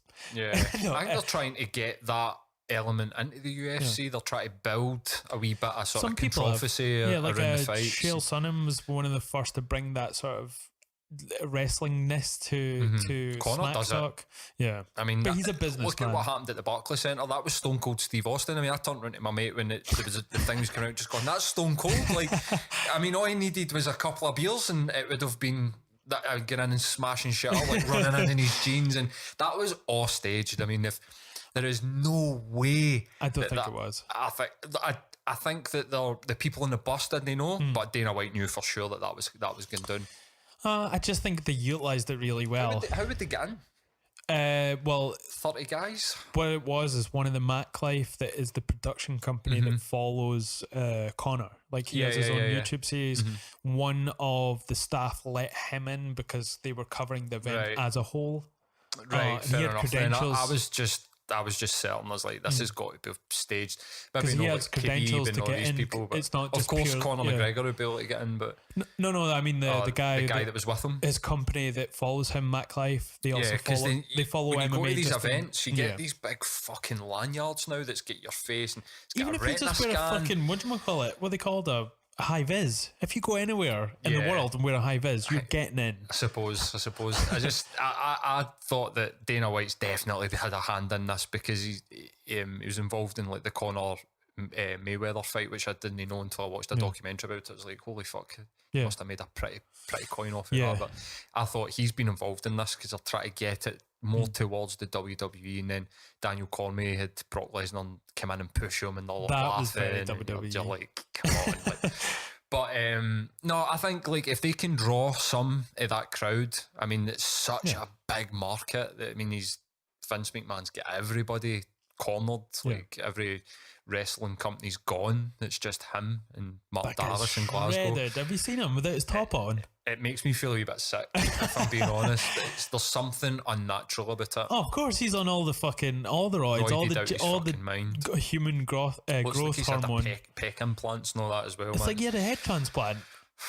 He gives me the creeps. He's went to Russia. A lot of respect. He's got some Arnold. They've kept some guy on fucking tap. Just was like, right, we'll grow this guy in a fucking test tube, and then he's just like, Vince McMahon's paid $1 billion to have some body transplant. Yeah, something weird's went down with him, man. It's definitely like no right. I mean, he's definitely like a pioneer of the industry and all these bits and pieces, but notoriously a complete arsehole. And I think you have to be in the sort of mega billionaire companies. I think you get brainwashed by your own success, because when you've every single time hit a home run, then eventually you're going to keep thinking that no matter the way you think something is 100% right, it's always going to be at the expense of everyone around you. There's going to be people that don't get on with you, and you're not going to be able to look at yourself and be like, maybe I'm wrong. Yeah, he's Vince McMahon. He's shredded as fuck. He gets in there and has chains around his neck, looking like a fucking big yard dog. What he says goes. That's definitely. Just it. Aye. He's. By the way, have you heard about the documentary on Netflix called The Fire? It's about the Fire Festival. Did you watch it? I watched that a couple of nights ago. I watched it as well. Yeah, I never even heard about it. Well, I can remember at the time. Seeing pictures. When did it come out? The actual documentary festival. The festival. I think it was either last summer or the summer before. Right. Okay. It wasn't that long ago. I can remember seeing the pictures. I can remember the tagline of people who had paid like $250,000 to go to this festival, and they were staying in the hurricane huts. And I seen the pictures and was like, "What the fuck?" So for people, just to preface it for people that haven't heard of it, this sort of entrepreneur who's done some great things leading up to putting on a festival with fucking Ja Rule. When the fuck has anyone heard of Ja Rule the last time? It was like 40 years ago. Did he not get like done for sort of like assault or something? No idea, man. Just know that he's a shit rapper. He's terrible. They got in a cahoots. Owned his own record label, but I think that was how I own my own famous. Fucking record label. No, but KP Productions. Yeah, but no offense to you, but he's Christina Milian, and he's been involved. I think that he's one of these people where he's industry now, and everybody in the industry still knows Ja Rule, but I'm just being people facetious. like us that are just looking in. It's like, where's this guy been? It's like quietly making billions. Like, as he sits about. So this entrepreneur and Ja Rule go in cahoots, and then they come up with this idea to put on this music festival, and it was all about the image. And it gathered all this sort of prosper and noise just from people posting on Instagram about it, like an orange fucking square which represented the festival, and it was going to be called Fire Festival, and it started off amazing for him. I mean, like, he had all these ideas. And the investment that he got in it as well. Yeah. I mean, he spent so much money trying to put this fucking thing on. Yeah. By the time people arrive on the island, you're like, what the fuck? Yeah. Like, people are looting. Like, I'm sorry, right? Anybody that looks at fucking Ratajkowski, whatever her face is. Emna? Is it? Yeah. No, stunningly beautiful woman, right? But dead behind the fucking eyes. Anybody that looks at her Instagram and then pays $250,000 to go and see Blink 182 on Norman's Cay, which is basically a fucking airstrip in the middle of the ocean. You don't deserve to have that money. You kind of deserve that fucking horrible experience. Well, it ended up on another island. Like the main island. Because it is literally an airstrip. Yeah. Norman's Cay is a really famous... is it Escobar? Have you seen Blow? Yeah. The bit where he goes to the New Year's party and they're going Norman's Cay, who's this Norman's Cay? And it turns out that it was the island. Yeah, that and was then the his island. Friend owned the island, and that's where he would like. So this guy's in Narcos as well. This guy's character, he's not a character, he was a real person. He's in Narcos as well, and he was George Young's partner that took George Young to Escobar and then basically cut him out. But Norman's Cay was because they couldn't get a single engine Cessna, couldn't get from Pablo Escobar's plantation in Colombia to Florida on one fuel tank. So they had to land, and where they used to have to do it was dodgy as fuck. It was like so bad. And so there was an old airstrip that was there and they bought it, and they basically just land their plane, refuel, and then take off again. And this guy decided it'd be a great idea to hold a music festival. He was an absolute fucking idiot for the start. I mean, he came off as a bit of a knob, to be honest. He's everything that I was delighted. It's that sort of like, you know, when you see someone and it's like almost that cult personality type person. Yeah. He had all the traits that you see in people who are successful like that, and you think, you just were like, okay, this is just how he is. But obviously he's successful, and you kind of just were on board with it. And then the more you start to see that he was actually full of shit. And then he went to jail for it, thankfully. I mean, it's a brilliant documentary. Yeah, excellent. What blew my mind is that he did it again. Yeah. Like he sold fraudulent tickets. That's how he went to jail. He came back and he started a company where they were phoning everybody that was at the Fire Festival and trying to sell them tickets to like the Oscars. Right. And somebody was like, you can't buy tickets for the Oscars. And they looked into it, and this guy was behind it and ended up going to jail. But I mean, he defrauded millions and millions and millions of dollars, and he ruined it, and he'd get like 6 years. Do you know what I mean? It's like, get nothing. He probably did a year in some sort of fucking country club because he's rich. One of the great things about that documentary is seeing all these Instagram sort of influencers getting on this old rickety plane and then having to get in was it hurricane accommodation where they put you in these little like beehive type shells, and just seeing all these like obviously people who've never spent any moment in the wild ever having to like fend for themselves. I thought that bit was actually fucking so interesting. I mean shit got serious quick when they when they were referring 100%. To that, like people charging stealing about all the fucking mattresses and taking people's suitcases. I found that fucking incredible and was like, it shows you how just see if the guy had went, this was a social experiment. Here's your money back. He just didn't have the money to give him it back. He could have totally got away with it. Just went, look, we've lured you here just to do this and see how you would react. I'm sorry, there's your money back. But even Blink pulled out of it. They were like, I don't think this is everybody pulled out. I think even Ja Rule fucking ended up pulling out, and it was his festival. He was supposed to be one of the headliners, but I kind of thought, you know what, Serge fucking right. see if you don't, if you're that sort of hype, I need to watch myself sometimes where it's almost like a desire that comes from within for something that's irrational. Yeah. You're just like, I want that. And you're like, why the fuck do you want that? But to be spending that amount of money just because they were like, you'll be surrounded by models. And you're like, well, they're selling a lifestyle and an image of a lifestyle. And if you're surrounded by people who perceive themselves by taking pictures in these situations as being in that lifestyle, then you can have a piece of that for so and so money. You know, that's what you're selling, because you're getting to hang out rich with kids. whatever puss is, and taking selfies with her. Man, like, look at yourself. She's I'm going to go there. She's going to fall in love with me. That's what's going to happen. I bet you there was more than one that thought, of course, I'm going to pump a model while I'm over there, and you're just like, no, you're not, mate.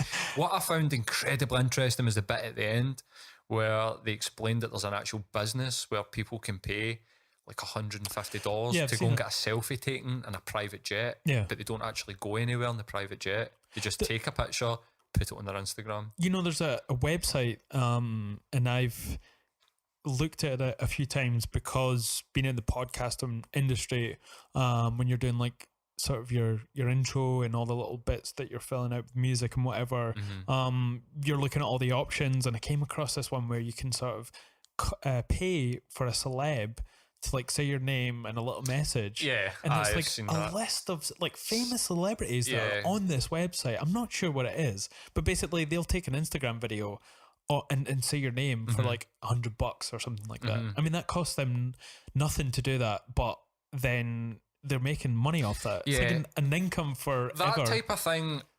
I don't mind. I can remember you used to be able to, well, you can actually pay, this is very bad celebrities for voicemail messages. So people phone your voicemail and it's like, hey, this is Ja Rule. So, this is Ja Rule.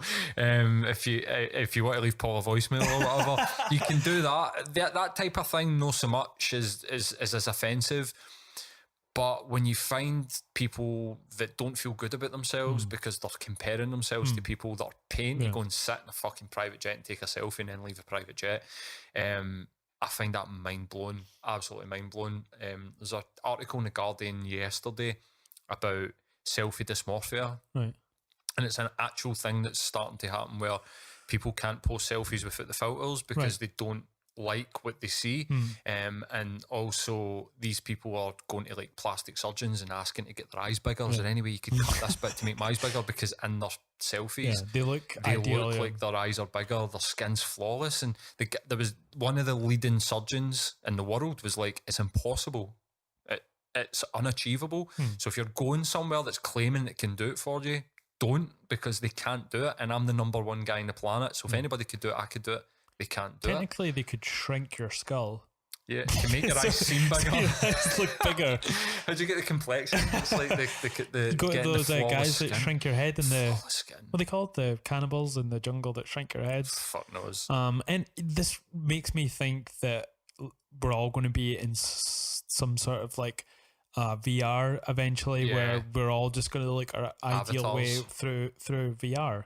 They might even develop, because people are desperate to look like a fucking filter on a phone. Why not? Would that be a natural conclusion to see people are just going to live in VR? You know, that's what it's going to come down to. Have you seen Ready Player One? Yeah, it's just going to be that. Yeah, probably that will be the first step. I think that the last step will probably be like the movie Avatar, where there are moving things that you literally just sit back and you go in and you can feel it all, like you're real. You've got like a big blue dong. Suits or whatever. What's that? Sorry? You've got a big blue dong or something. See if you actually look at how similar the Avatar movie faces are to the selfie filters that come out now. They're kind of sparkly, round the eyes and big eyes and that type of thing. You're like, it frustrates me so much when you see these girls on Instagram. And there's guys that do it as well, man. Oh, of course. You know, there's always that side of it, but I predominantly only see girls taking these. Yeah. I don't associate with these dicks that Spice Boys. Unless they're in a picture with their girlfriend. Spice like Boys. I can understand that. Like I was about to say, I don't think I've ever took a selfie with a filter, and it's not true because I've took like a selfie with my girlfriend and she's been using a filter, but I don't have Snapchat or Facetune. I think they call the Apple.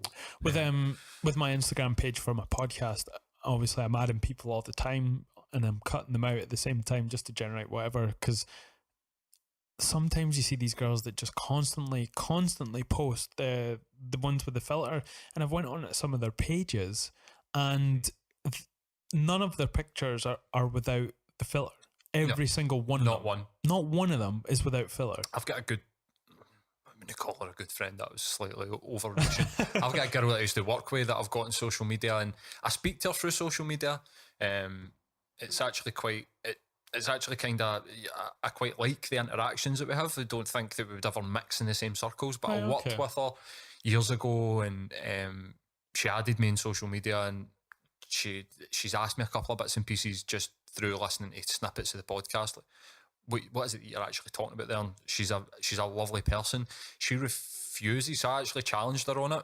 She refuses to post pictures of herself with the filters, and I'd said to her, like, do you know the damage that this will be doing to your self-esteem? And just in private DM, I'd never be getting into somebody's mentions and like, you're a fucking, you know, accusing them. But I did say to her, listen, maybe you should try and post a couple of pictures without your filters, because really what I said. I seen her like 2 weeks ago, and she looks fucking nothing like the pictures. I mean, it's scary. When I was single, I met a couple of women that definitely I was thinking, you don't look right. And then once the date was done, getting at my phone and going, oh yeah, she's fucking photoshopping the shit out of pictures. But I mean, it's crazy the sort of the amount of people that try and project this image of themselves over social media, whether it's through actual pictures and filters or how they talk on posts. I mean, there's someone I know, they posted this big long thing pertaining to losing a child. Pretending to pertaining to when they lost a child or something, and it was the words that were used. I knew that person, so I knew what they were saying in this post wasn't how they word things. And it was a big long spiel, and I just copied and pasted it into Google, and it came up with I think it was a forum, and it wasn't that person, and they just like lifted this whole spiel about losing their child. That's unfortunate, man. And then I was like, I was going to message them and be like, look, you know, I know this comes from here, even if you just want to give credit to the person that wrote it or whatever, but at the same time, it's not my place. You know, I don't want to. Did they lose a child? And the before it was born, right. So it's stillborn or whatever. So it still is something that they're feeling, I guess. But at the same time, it was just. I would have got indignant at that at one point in time. I think I would have been like, "How dare you?" Do you know what I mean? Like, I've shifted that to more like sympathetic, empathetic. Like, that person doesn't feel like their words are enough to convey the emotion that they're feeling. So they've just searched the internet for something that's been appropriate and hidden enough so they think that nobody's going to find it.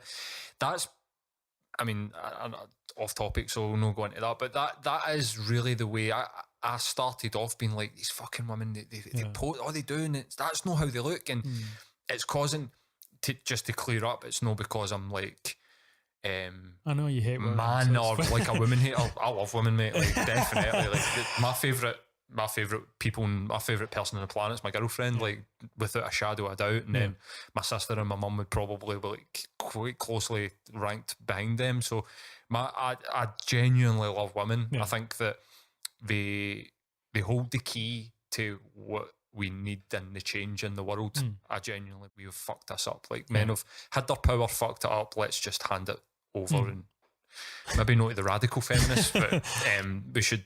But anyway, other than that, like, I used to be like, they don't look like that, and men will want to meet them and they don't let them, blah, blah, blah. Basically, just taking it back to my own personal experiences, I'm meeting people and thinking, you don't fucking look anything like your pictures. And I'm no filtering my pictures. Like, if you don't look at my pictures and think, oh, you look like shit, fuck you, I don't give a fuck.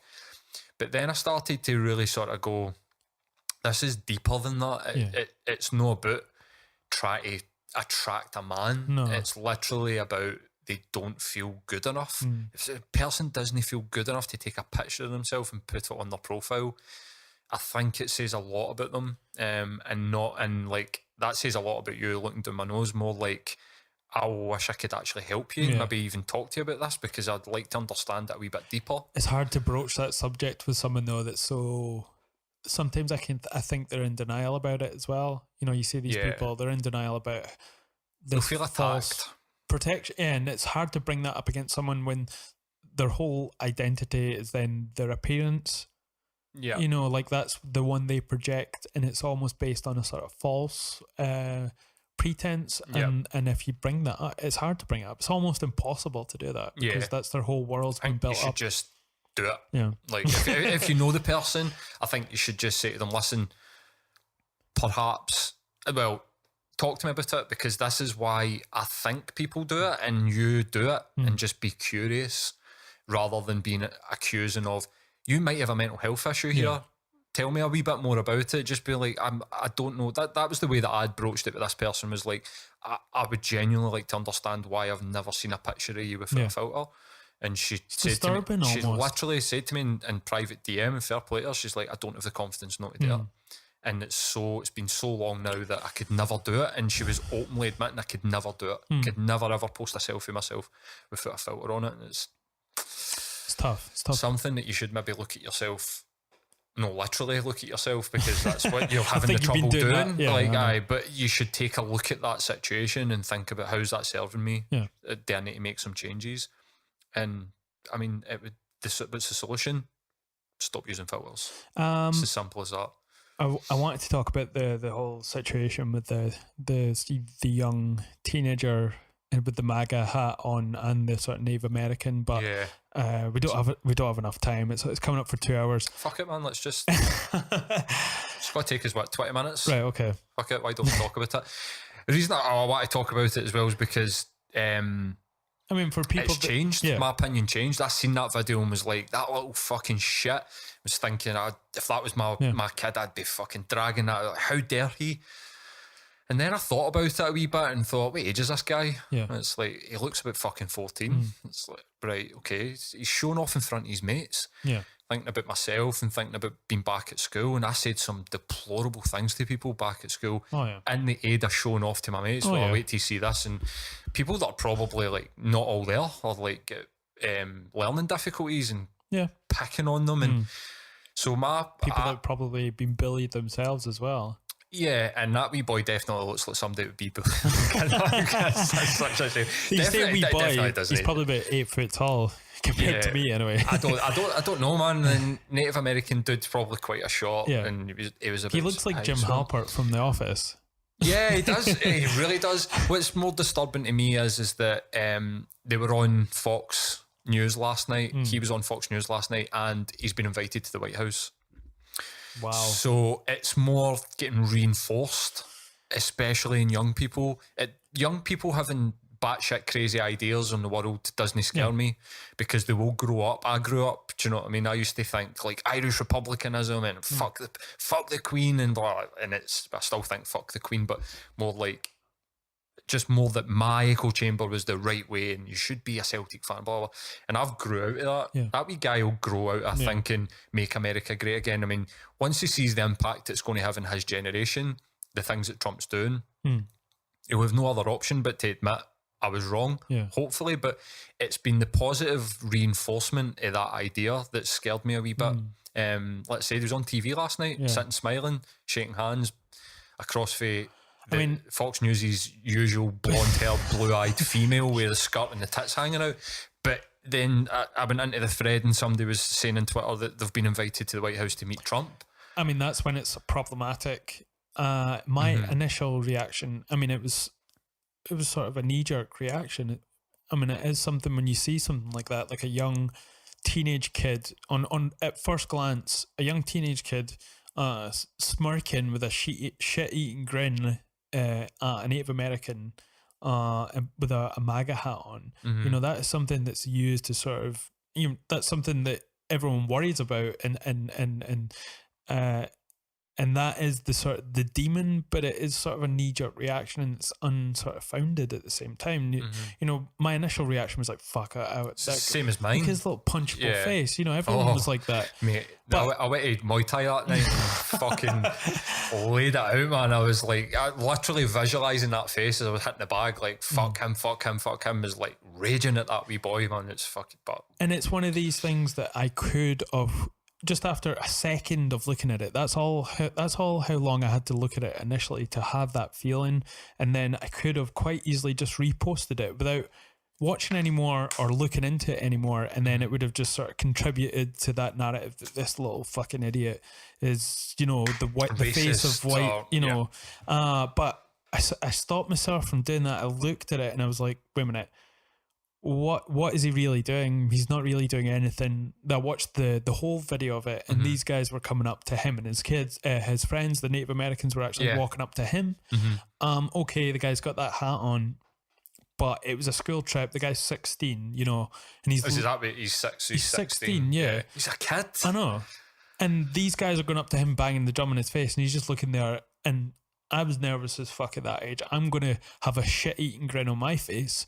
But the terrible thing was people calling for him to be punched. You know, people that do actual things. Wanting physical violence, wishing physical violence on a child. Yeah, people not actually clicking and looking at the video a bit more in depth and just posting, like, I saw women and men just calling for him to be doxxed, like putting his high school address, his name, number, some kid that looked like him. Irvin Welsh did it, dude.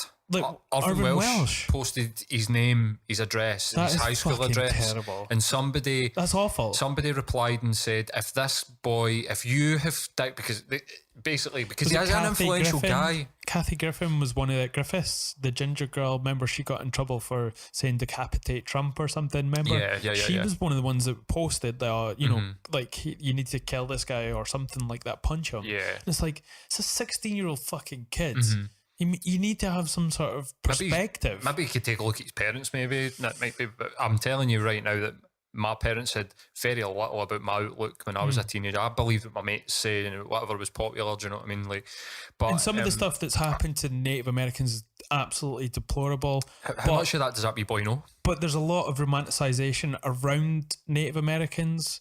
And that's why it's a knee-jerk reaction to feel that, seeing those two things together in one image. This young white guy with this fucking grin on his face, you know, he looks like the troll guy, you know, he really does. Yeah. And then to have the MAGA hat on, and then this guy with a ponytail, you know, a Native American just beating his drum, just chanting, you know, and being spiritual and all this, that, and the next thing. It's two opposing things that just conjure up all these images of proposed hatred. If you think about it, like, for the other side, like devil's advocate, if you are a white supremacist, right, and I don't know what... Just to clear, I'm not on either side of this here. Neither am I. I'm just talking about it as an actual event, thing. An event. Yeah, something that happened. If you think about it for the other side, if you are a white, or if you... I am white, sorry. Yeah, I've apologised on many occasions for my privilege. Not to take that for granted, because it definitely exists. But we're all privileged. If you were, if you live in this country, definitely. If you were on the other side of that, if you did believe truly to your soul that men and white men in particular are being eradicated, you would probably want to punch that Native American, because that you'd be like, look, he's chanting that wee boy's face. That wee boy's just standing there with his mates and all he's done. So it's about perspective. My perspective was exactly like yours, and it sounds like we've came to the same sort of conclusion at the other side, where I was like, wait a minute, like, what's going on? Like, why have I felt like this? If I'd have been there, I'd have probably attacked that. I might well have. If he just rocked up. If he just rocked up and saw that happening, I might well have intervened, which would have probably been a big, massive fucking mistake on my part. But I think this has been a great tool, though, for people to sort of decipher their positions on things and not to be so sort of staunch about it. I think you have to be I don't know if there's many people out there are as aware as what me and you're explaining here, because I'm still seeing quite a lot of abuse towards the wee guy, and it's been escalated through this Fox that been on the TV. I don't know if it was Fox. It definitely wasn't CNN. Just to sort of like continue what I'm saying, I don't mean like the idea of left versus right. If that is a sort of the embodiment of it is the video, I mean more just the media side of things and taking things at face value. Yeah, you know, you have to have this pinch of salt mentality, because that can have a harmful effect. The media, because the mainstream media is dying, and it's dying. I mean, you can't give the sun away anymore, which is like to the people that have stopped buying that fucking piece of shit rag. Like, horrible daily. Like them all, they're all horrible. Even the Guardian people, like, they're just the same on the other side. Like, they're still stoking other things and other people. So there's no good or bad. It should just be news. Like, it shouldn't be good or bad news. It should just be, here is what's going on. Make it what you will. We've descended into this meme culture. Nobody's buying their newspaper anymore. So what they do instead is they need to make their money somehow, and they're making that through clicks on their websites, and they clickbait everybody. And that video is the physical embodiment of like meme culture. It is a snippet. It's a 30-second glance into something that happened, and you don't get to see what happened before it or what happened after it. All you get to see is this 30 seconds, and you're wanting somebody to be harmed because of that 30-second video. I thought about starting my own Facebook page where I go around all these clickbait articles, and then I'll put in the first comment what it actually is. Just like give a short description, too long, like in a little word or something. No, he didn't punch a badger in the face. TLDR. Yeah, TLDR. Like, you can make it like. I'll just like that. go around so they don't have to click on it. Everyone will be like, oh, okay. No, he didn't punch a badger in the face. Yeah, I mean, I did interact with somebody on Twitter about this exact situation, and the guy came back and showed me a video where one of the wee boys shouts, "If it's not rape, if you enjoyed it." So there is a toxic element to these kids. Right. That I don't think there's anything taking that away. The wee guy's sitting there in the MAGA hat. We know what that means. Yeah. He is doing what he's doing. There's no taking that away. But I think that sometimes, like, it should be more a question about the culture rather than the individual. Like that, he's 16. Give him a fucking break, man. And you're saying silly. Like, he's been invited to the White House. That's when it becomes a problem for me. Like, that's when it becomes more symbolic, because then it's like, well, Trump and that side of things is on your side now. Yeah. And for the things you went through, quote unquote, you're getting sort of a pat in the back from Mr. Trump. That's where I have a problem with it. The positive reinforcements of these bad ideas. That's where the danger lies. But nobody's wishing violence on Trump. Plenty of people wishing violence on Trump, but we're so fixated on this 16-year-old boy in this video that you almost can't see the woods for the trees, because you're just like grown, you're saying, you're emotional. Adults calling for someone to be punched in the face as a 16-year-old. You're held accountable in a lot of respects for a lot of things at 16, but at the same time, it is just a shit show of an age, personally, when you're that age, you're just all over the place. Yeah. And you're probably like egged on, you know what I mean? Yeah. Somebody else's idea that's not brave enough to do it, and you're the idiot, like and the class clown. Just because you're... Put this hat on. Yeah, Might not have even been his fucking hat. Like, put this hat on and go and do this. This will be fucking hilarious. You'll get in the news, whatever it might be. Or there's always one of those people in your class at school who was sort of, what's the word when they're... anything that's popular, they'll go against it. What's it called? An arsehole? I was a bit like that, man. I was a wee bit like that. Like, no, there's a word. Counter... no. I'm not sure. Like, I was a wee bit like that, I've got to say. It was probably in like my late teens. It's like I was into everything that was popular right up until the point where it had failed me, and I was like, I'm not popular, and I like all these things that everybody likes, so I'm going to go and do the opposite. Yeah. You know what I mean? I was getting out of school with Slipknot hoodies, and people were like... I mean, I had a guitar, and somebody shouted that, I was going to say full time, end of the day, and everybody be rushing out the gates, and somebody grabbed the guitar off my back and hit me over the back with it and was like, "Fuck you, Elvis." And I was like, what the fuck? But also, as I think back and think of some wee Ned for Cran Hill in East End of Glasgow knew who Elvis was. So it's like, well, at least they had some sort of fucking culture. If not minor. But I'm happy to hear that you had the same reaction, because I did kind of like judge myself a wee bit on it and being like, fuck. And I think it was a nice exercise for me to be like, see, before you react to stuff, maybe you should think about it a wee bit, and like you're saying, maybe you should read a wee bit, maybe wait for a bit of reaction before you form your opinions, instead of doing this fucking thing where you just go, oh my God, this offends me to my core, and I must speak about it, and I must communicate how much this offends me, and please be on my side, hoping and praying that the majority of people in my timeline are on my side. But the majority of people that I know were disgusted by it. I mean, it is an interesting read to go on some of the news cycles that posted it and actually read the comments on it. It's just abhorrent. Some of the things they're saying. It's just, it's not good. I mean, one of the big, and I know that this might seem pretentious, but I do think about things a lot, and I think the way that I hold conversations, I'm at uni studying to become a therapist, and something that was fed back to me is that when you speak, you kind of speak the way that I think that you think. You're just like here, and I think that when people listen to like your podcast, they'd probably be like, this guy's all over the place. Like, we're going from subject to subject. I quite enjoy that type of stimulating conversation.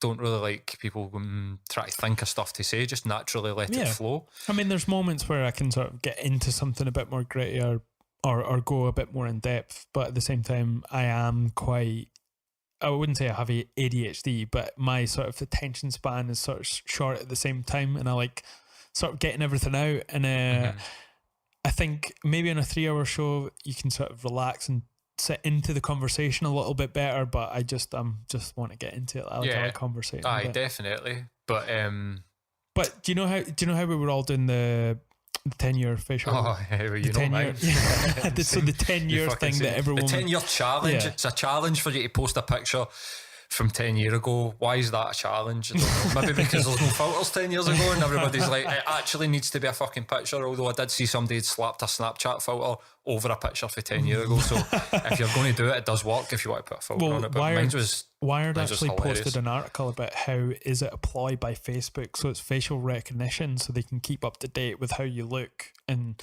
one of the main counter sort of arguments was Facebook already has these photos, but then they went through a long list of things why it would be easier just for people to actually have their first photo from 10 years ago and then now. So that's going, it helps towards their database and facial recognition. Well, it wouldn't, again, when people tell me conspiracies, it just doesn't surprise me at all. I mean, there was 19 departments of the CIA that shut down overnight the day that Facebook launched worldwide. Wow. The CIA had a thing called better get this one right. Bookface. No, it was something like Life Capsule. Okay. Or something like that. Life Lock. It was like a full department that was there chartering where you are every time your GPS links and X, Y, and Z. And they were, to their surprise, they were like, we don't need to do this anymore because everybody's telling us where they are and also tagging the people that they're with. So we don't need that. There was freely giving up their information. Number one investor comes from Saudi Arabia as well. Yeah. And that's all apparently proxy. Really? Yeah. The Saudi royal family are the number one investor in American tech. Is this legit? Yep. They own like 65% of Uber. Okay. Oh yeah, I've heard that one. What's Uber doing? Tracking where you are. Yeah. Like when you're getting in, where were you? Where are you going? Yeah. Where are you going when you got off the train? You're getting another Uber. So these are proxy investments via the CIA because the CIA, they know now that we can get the information that will eventually come out. They just make the investments through these proxy companies into tech, keeping the tech bubble afloat as well in Silicon Valley. But because there's so much value in that, because if Snapchat goes bust, that's what I'd read a thing that was saying that that's what Snapchat was a facial recognition database. Yeah, because you're giving up your face all the time. Scans your face. I don't know if you listened to my guest Khalid I had on, who was from Kuwait, and he's actually it was Laura and Khalid. It was a couple of episodes ago, but he was born in Kuwait. And he grew up there and then eventually travelled around the world. You know, he's an international kid more than he is a Kuwaiti, but he's now there and it's all about tech there in Kuwait now. It's all these companies coming in and they're all based on these tech companies now. Yeah. So the wealth's coming from other places and they're just like investing in their own country, which is, you know. What kind of tech though? I'm not sure actually. I mean, I think he's a spy because he always says that he's part of an investment or something like that, and he just never really divulges what he does ever. Right. I think he kind of loves that appearance that he might be a spy. Likes the mystery. Yeah. But I can't remember off the top of my head, but if you go back and listen to it, and everyone else listening as well, it was a great episode because it was good to see someone who's from the Middle East, but also has a Western sort of view on things as well. So it was a weird mash of cultures that he is, and it's good to get those opinions and that view from that area in the world. Yeah, I would love to speak. I mean, in my job, I speak to quite a lot of immigrants. It's I don't even name the company, but it's broadband, and it's just like the fastest broadband in the UK is Draw it. I'm pretty Not sure really. people could. Not really, unless you live in my house. Expensive fast. Expensive fast, but we get a lot of people that come in and they're like Syrian refugees, and if I go back to when I first started, it was the Polish invasion, and I love speaking to people that have got a different perspective on the world, and they can tell you things that you just would not get in this part of the planet, and just that's one of my favourite things to do. I'd love to get a refugee on the podcast. Like, I'd love to speak to somebody that's went through that journey. But I mean, also I do recognise that revisiting that journey might not be the best thing for a person. I mean, it's going to take a person that wants to get that story out there. Yeah. I mean, that it's only through these stories that the West is going to realise what it's doing, you know, in these places, and displacing all these people. You got to know where it's coming from. There was a documentary on BBC. I'm not sure the name of it, but it was basically in Syria, and it was about the media and all the different things that, like a trifecta of things that were going on in Syria that were causing it to sort of just the people just have to run away from it. Like, the government was killing them, then they had the revolution, and then ISIS came in, and then there was the whole Russia thing as well. So it was just great to see these people try and get the information out through Twitter, and that was the big impact through social media. And I can't remember the name of it. I'll get it off air because I'm not too good with the names. But so we're just about there actually. It's coming up for 2 hours. I probably would have to talk about it on the show because there was an interesting headline actually, and it was about a study London were doing on the Thames. They were saying there was like a high percentage of cocaine in the Thames river water, and one of the main questions that came out of this was, are the fish getting high? Because there was like a huge percentage of cocaine in the water. Right. I don't know what I was. I think I was just telling you the headline. It's interesting. I mean, why is I think other than being silly enough to, which I would definitely be like, let's look into see if the fish are getting fucking absolutely caned. I don't think fish actually consume water. It's like our air. Although if there was cocaine in the air and we breathed it in, we would still be getting fucked. So I've asked this question before. Do fish have to drink water to stay hydrated or whatever? Like, they'll have to take in some amount. Maybe they've got the sort of like they've got the ability to sort of separate whatever shit's in the water. But and they'll have to take it through their gills as well. The cocaine on the gills is supposed to be amazing. Maybe a better question would be, why is there such a high percentage of cocaine in the London Thames? Is it fucking people pissing it out? That was what the conclusion was? Yeah. Let me see. People pissing out cocaine. Yeah, that was like. I mean, I say an unusually high amount. Then I would say it was probably just a little bit detectable. It wasn't like fucking hurt. An unusually high amount. Yeah. I think then everything that gets you high has already been processed through your human body and got you fucking whatever you would call. I don't even know what you call when you take coked. I don't know what it's called. It's no stoned.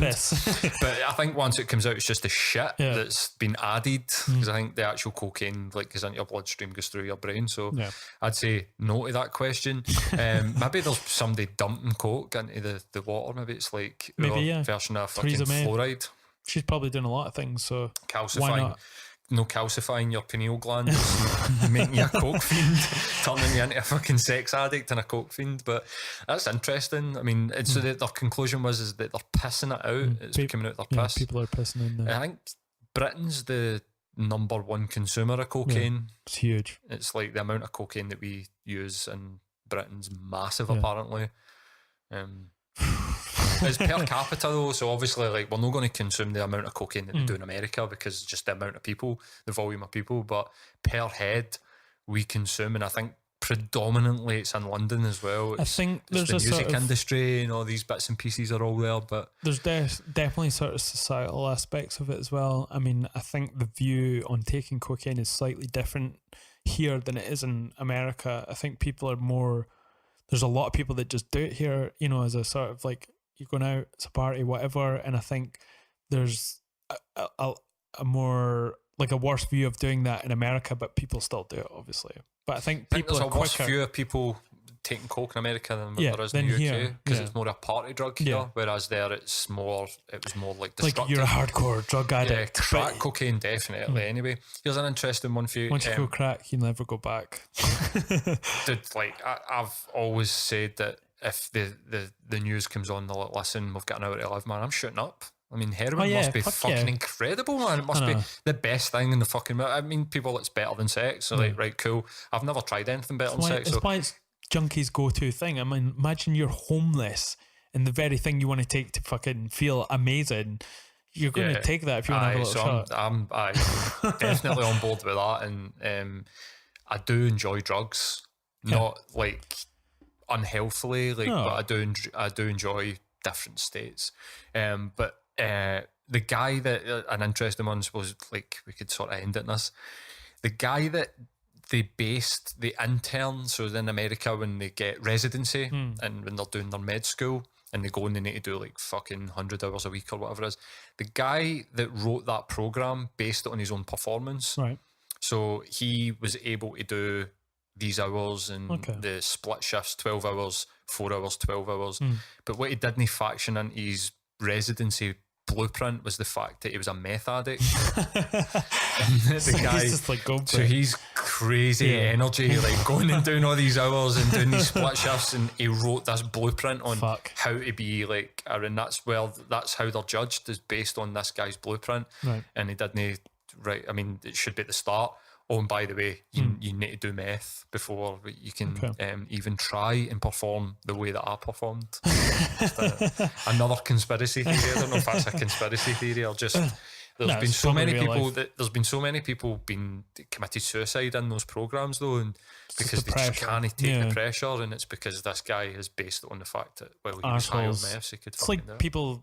It's like the Women's Olympics. You know, a lot of people that won a lot of golds and set world records maybe 10 years ago were off their tits and whatever, and because they've been able to crack down on this, women are probably in the men's part as well, but a lot of women athletes are not able to get anywhere near the world records in the Olympics because of just what the concoction of stuff that people were on 10 years ago. So they just smash things by 5 seconds, 2 seconds, you know, that's a huge margin in things. Massive, and they just can't catch up, so they're thinking they might have to, like, you know, allow it. Reset. Right, some of the world records that have been broke. I think if it's not been broken, maybe like 50 years or something like that, maybe you could be like, let's reset this. I'm all for the fucking doped up Olympics, man. I'd love the Frankie Boyle joke, but I'd love to see Usain Bolt full of fucking steroids, man. Well, who says he isn't? Well, he definitely likes his chick nuggets. That's the one that you're like, if you don't believe in genetics, go and look at Usain Bolt's diet. That just proves the sort of people like, genetics is a load of shite. You could do that if you put your that guy eats McDonald's and drugs, is a fucking tank, and like runs so fucking fast, like to the point where he's looking behind him going, all right, I just breaking another record. Just 9 seconds till his next chicken nugget. Met the guy when he was at the Commonwealth Games. Really? Get like a couple of things signed by him. Thoroughly like what? What a beautiful man. Like when you see him, it's one of the weird ones when you see people on TV. Sometimes you just don't appreciate. I'm not gay, but I can appreciate a beautiful human being. When I met him, I was awestruck. But not only by the fact that was Simon from Biffy when I met him. Like he is a good looking guy, but the sort of awe. There's like an aura around them. I think that happens in your head. Yeah, I've got to say. But Simon, there was a genuine aura about him. I've heard people saying about it, but when I've met him and I didn't see him. Really? Okay. I've met him a few times. Right. I've seen him in a couple of uncompromising situations. So I've seen him in ones that we wouldn't be able to speak about. But I've seen him in a HMV reading crying, and he was on the cover. In the middle of HMV. Just fingering through it. Oh, I'm on the cover. Reading the Biffy Clyro interview and crying. Right, it's like, buy it, go home and do it in private, dude. Like, what the fuck? And then also reading the lyric sheet in Vertical Bliss and Love Music in Glasgow. It was called something else at the time. So I've seen him in a couple of embarrassing situations. But I didn't think that he had like an aura in him. I think that might be if you're a fan. Yeah. And I'm a massive fan of Biffy Clyro, but I met him, they played in King Tut's and I didn't really know who they were. And I'd heard 57 on Steve Lamacq and went on teletext, if you believe it, and sat and went... Tell you what? Yeah, teletext, man. Bamboozled. Did you play that? It was like the internet before the internet, but if you teletext. But went on teletext and literally it used to have an A to Z of gigs. Right. In Scotland, and was just like, it was such a distinctive name. It was like Biffy Clyro. Just sat and waited for Beat to come round, and it was like King Tut's 2 nights later, and it was just a gig in King Tut's. It was $350. Went along. Don't think the gig was sold out, but met them and they weren't famous, and I didn't think, oh my god, like look at who's this guy. And I think there's something I met, because I'll tell you why I think that it happens it's in your mind, because I met James Caan, the Godfather, and he was in Glasgow. He came into Virgin Megastore, and I went up and went, hi, how can I help you? And he was just like, American guy, oh, don't need any help. And I was like, all right, cool, and walked away, and somebody was like, that's James Caan. And I went back and was like, and felt that what you're talking about, like he's so, I can almost see he's famous like this thing. But Usain Bolt, genuinely a stunningly beautiful human being. I mean, was like looking at him just going, he's beautiful, like what the fuck is going on here? I've never felt like this about a man before. And it wasn't like, obviously not like a sexual attraction, but just more like, was he Jamaican you crazy?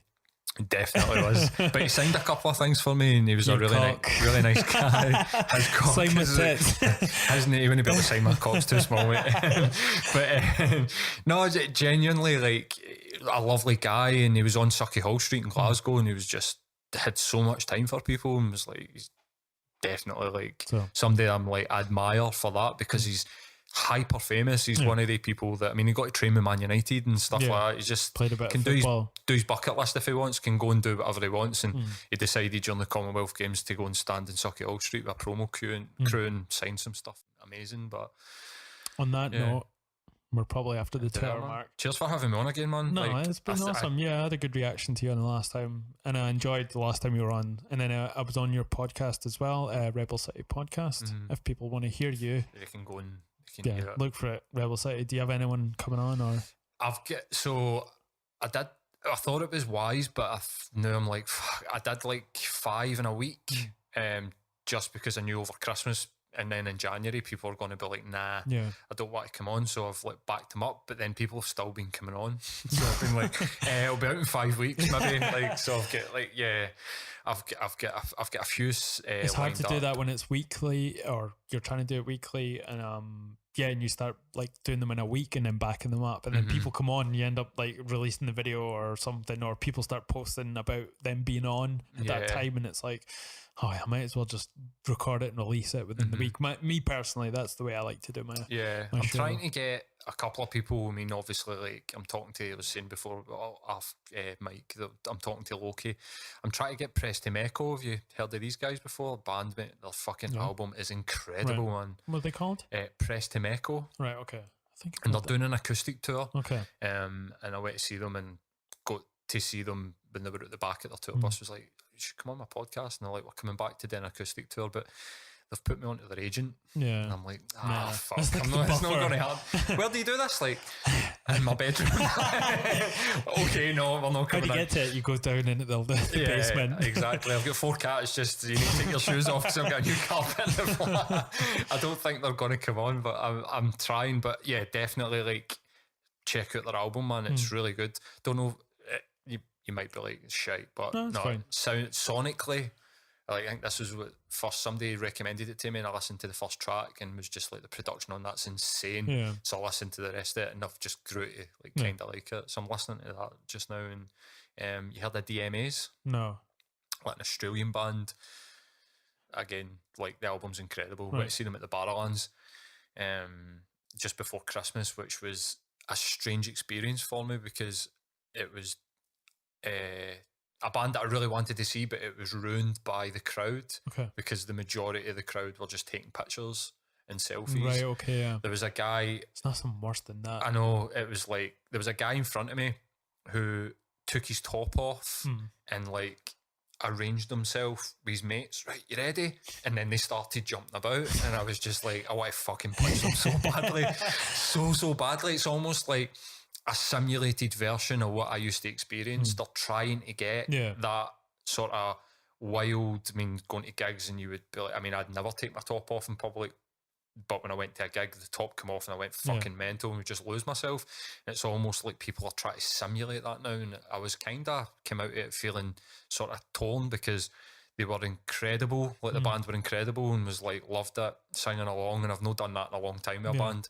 But the weird sort of atmosphere that was there, it was like they were trying to hype it but through their phones. So like Jarrell and fucking the Fire Festival. Yeah, I suppose you could draw a comparison between the two. It's almost like this simulated version of fun. Yeah. Which I was like, this isn't what it's about, man. Just put your phone away. Yeah. It's that whole meme where people like just people living in the moment. Like no phones, just people living in the moment. But it was kind of, I was like, it's kind of concerning for me that that's the way live music's going. It was less about the band on stage. I went for a piss at one point and there must have been at least 1,000 people outside the room. The Barrowlands only holds 3,000 people. Right. So that means that there's only 2/3 of the people at the gig in the room while the band were on. So what they were doing? They were chasing each other about, by the looks of it, like shouting. Like and 14-year-old gig or something? No, I mean, like, it was over 14s, but there was the people that were doing this, it's hard to tell ages now because everybody's really sort of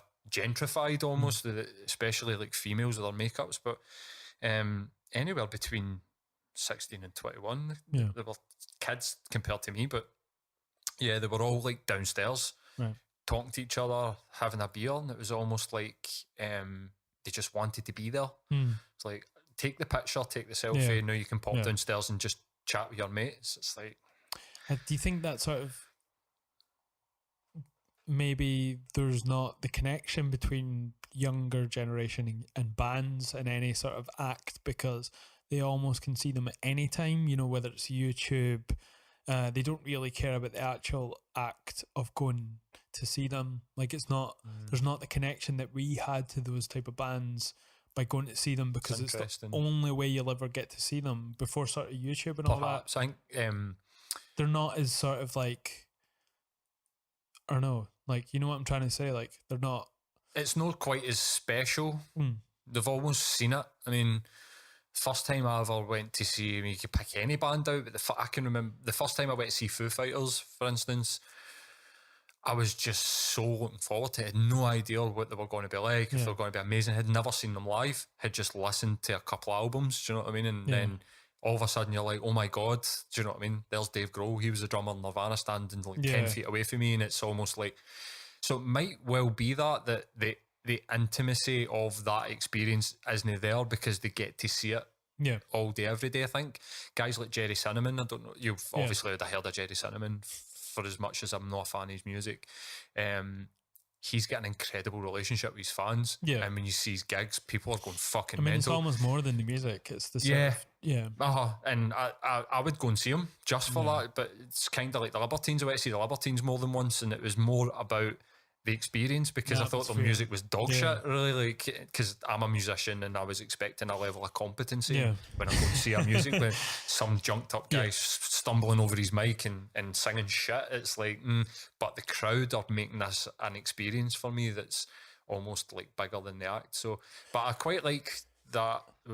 I think that because I have pondered it and not really came to any conclusions other than that young people are shit. Yeah. To the most How do you get to that conclusion? To the most part, but I think it might well be that it's less special because they get to experience it night in, night out before the gig. I mean, I definitely didn't get that when I was growing up. I'm sure that you were the same. And it was just this, you would listen to the album over and over and over and over again to the point where you knew all the words and then you were there and it was like...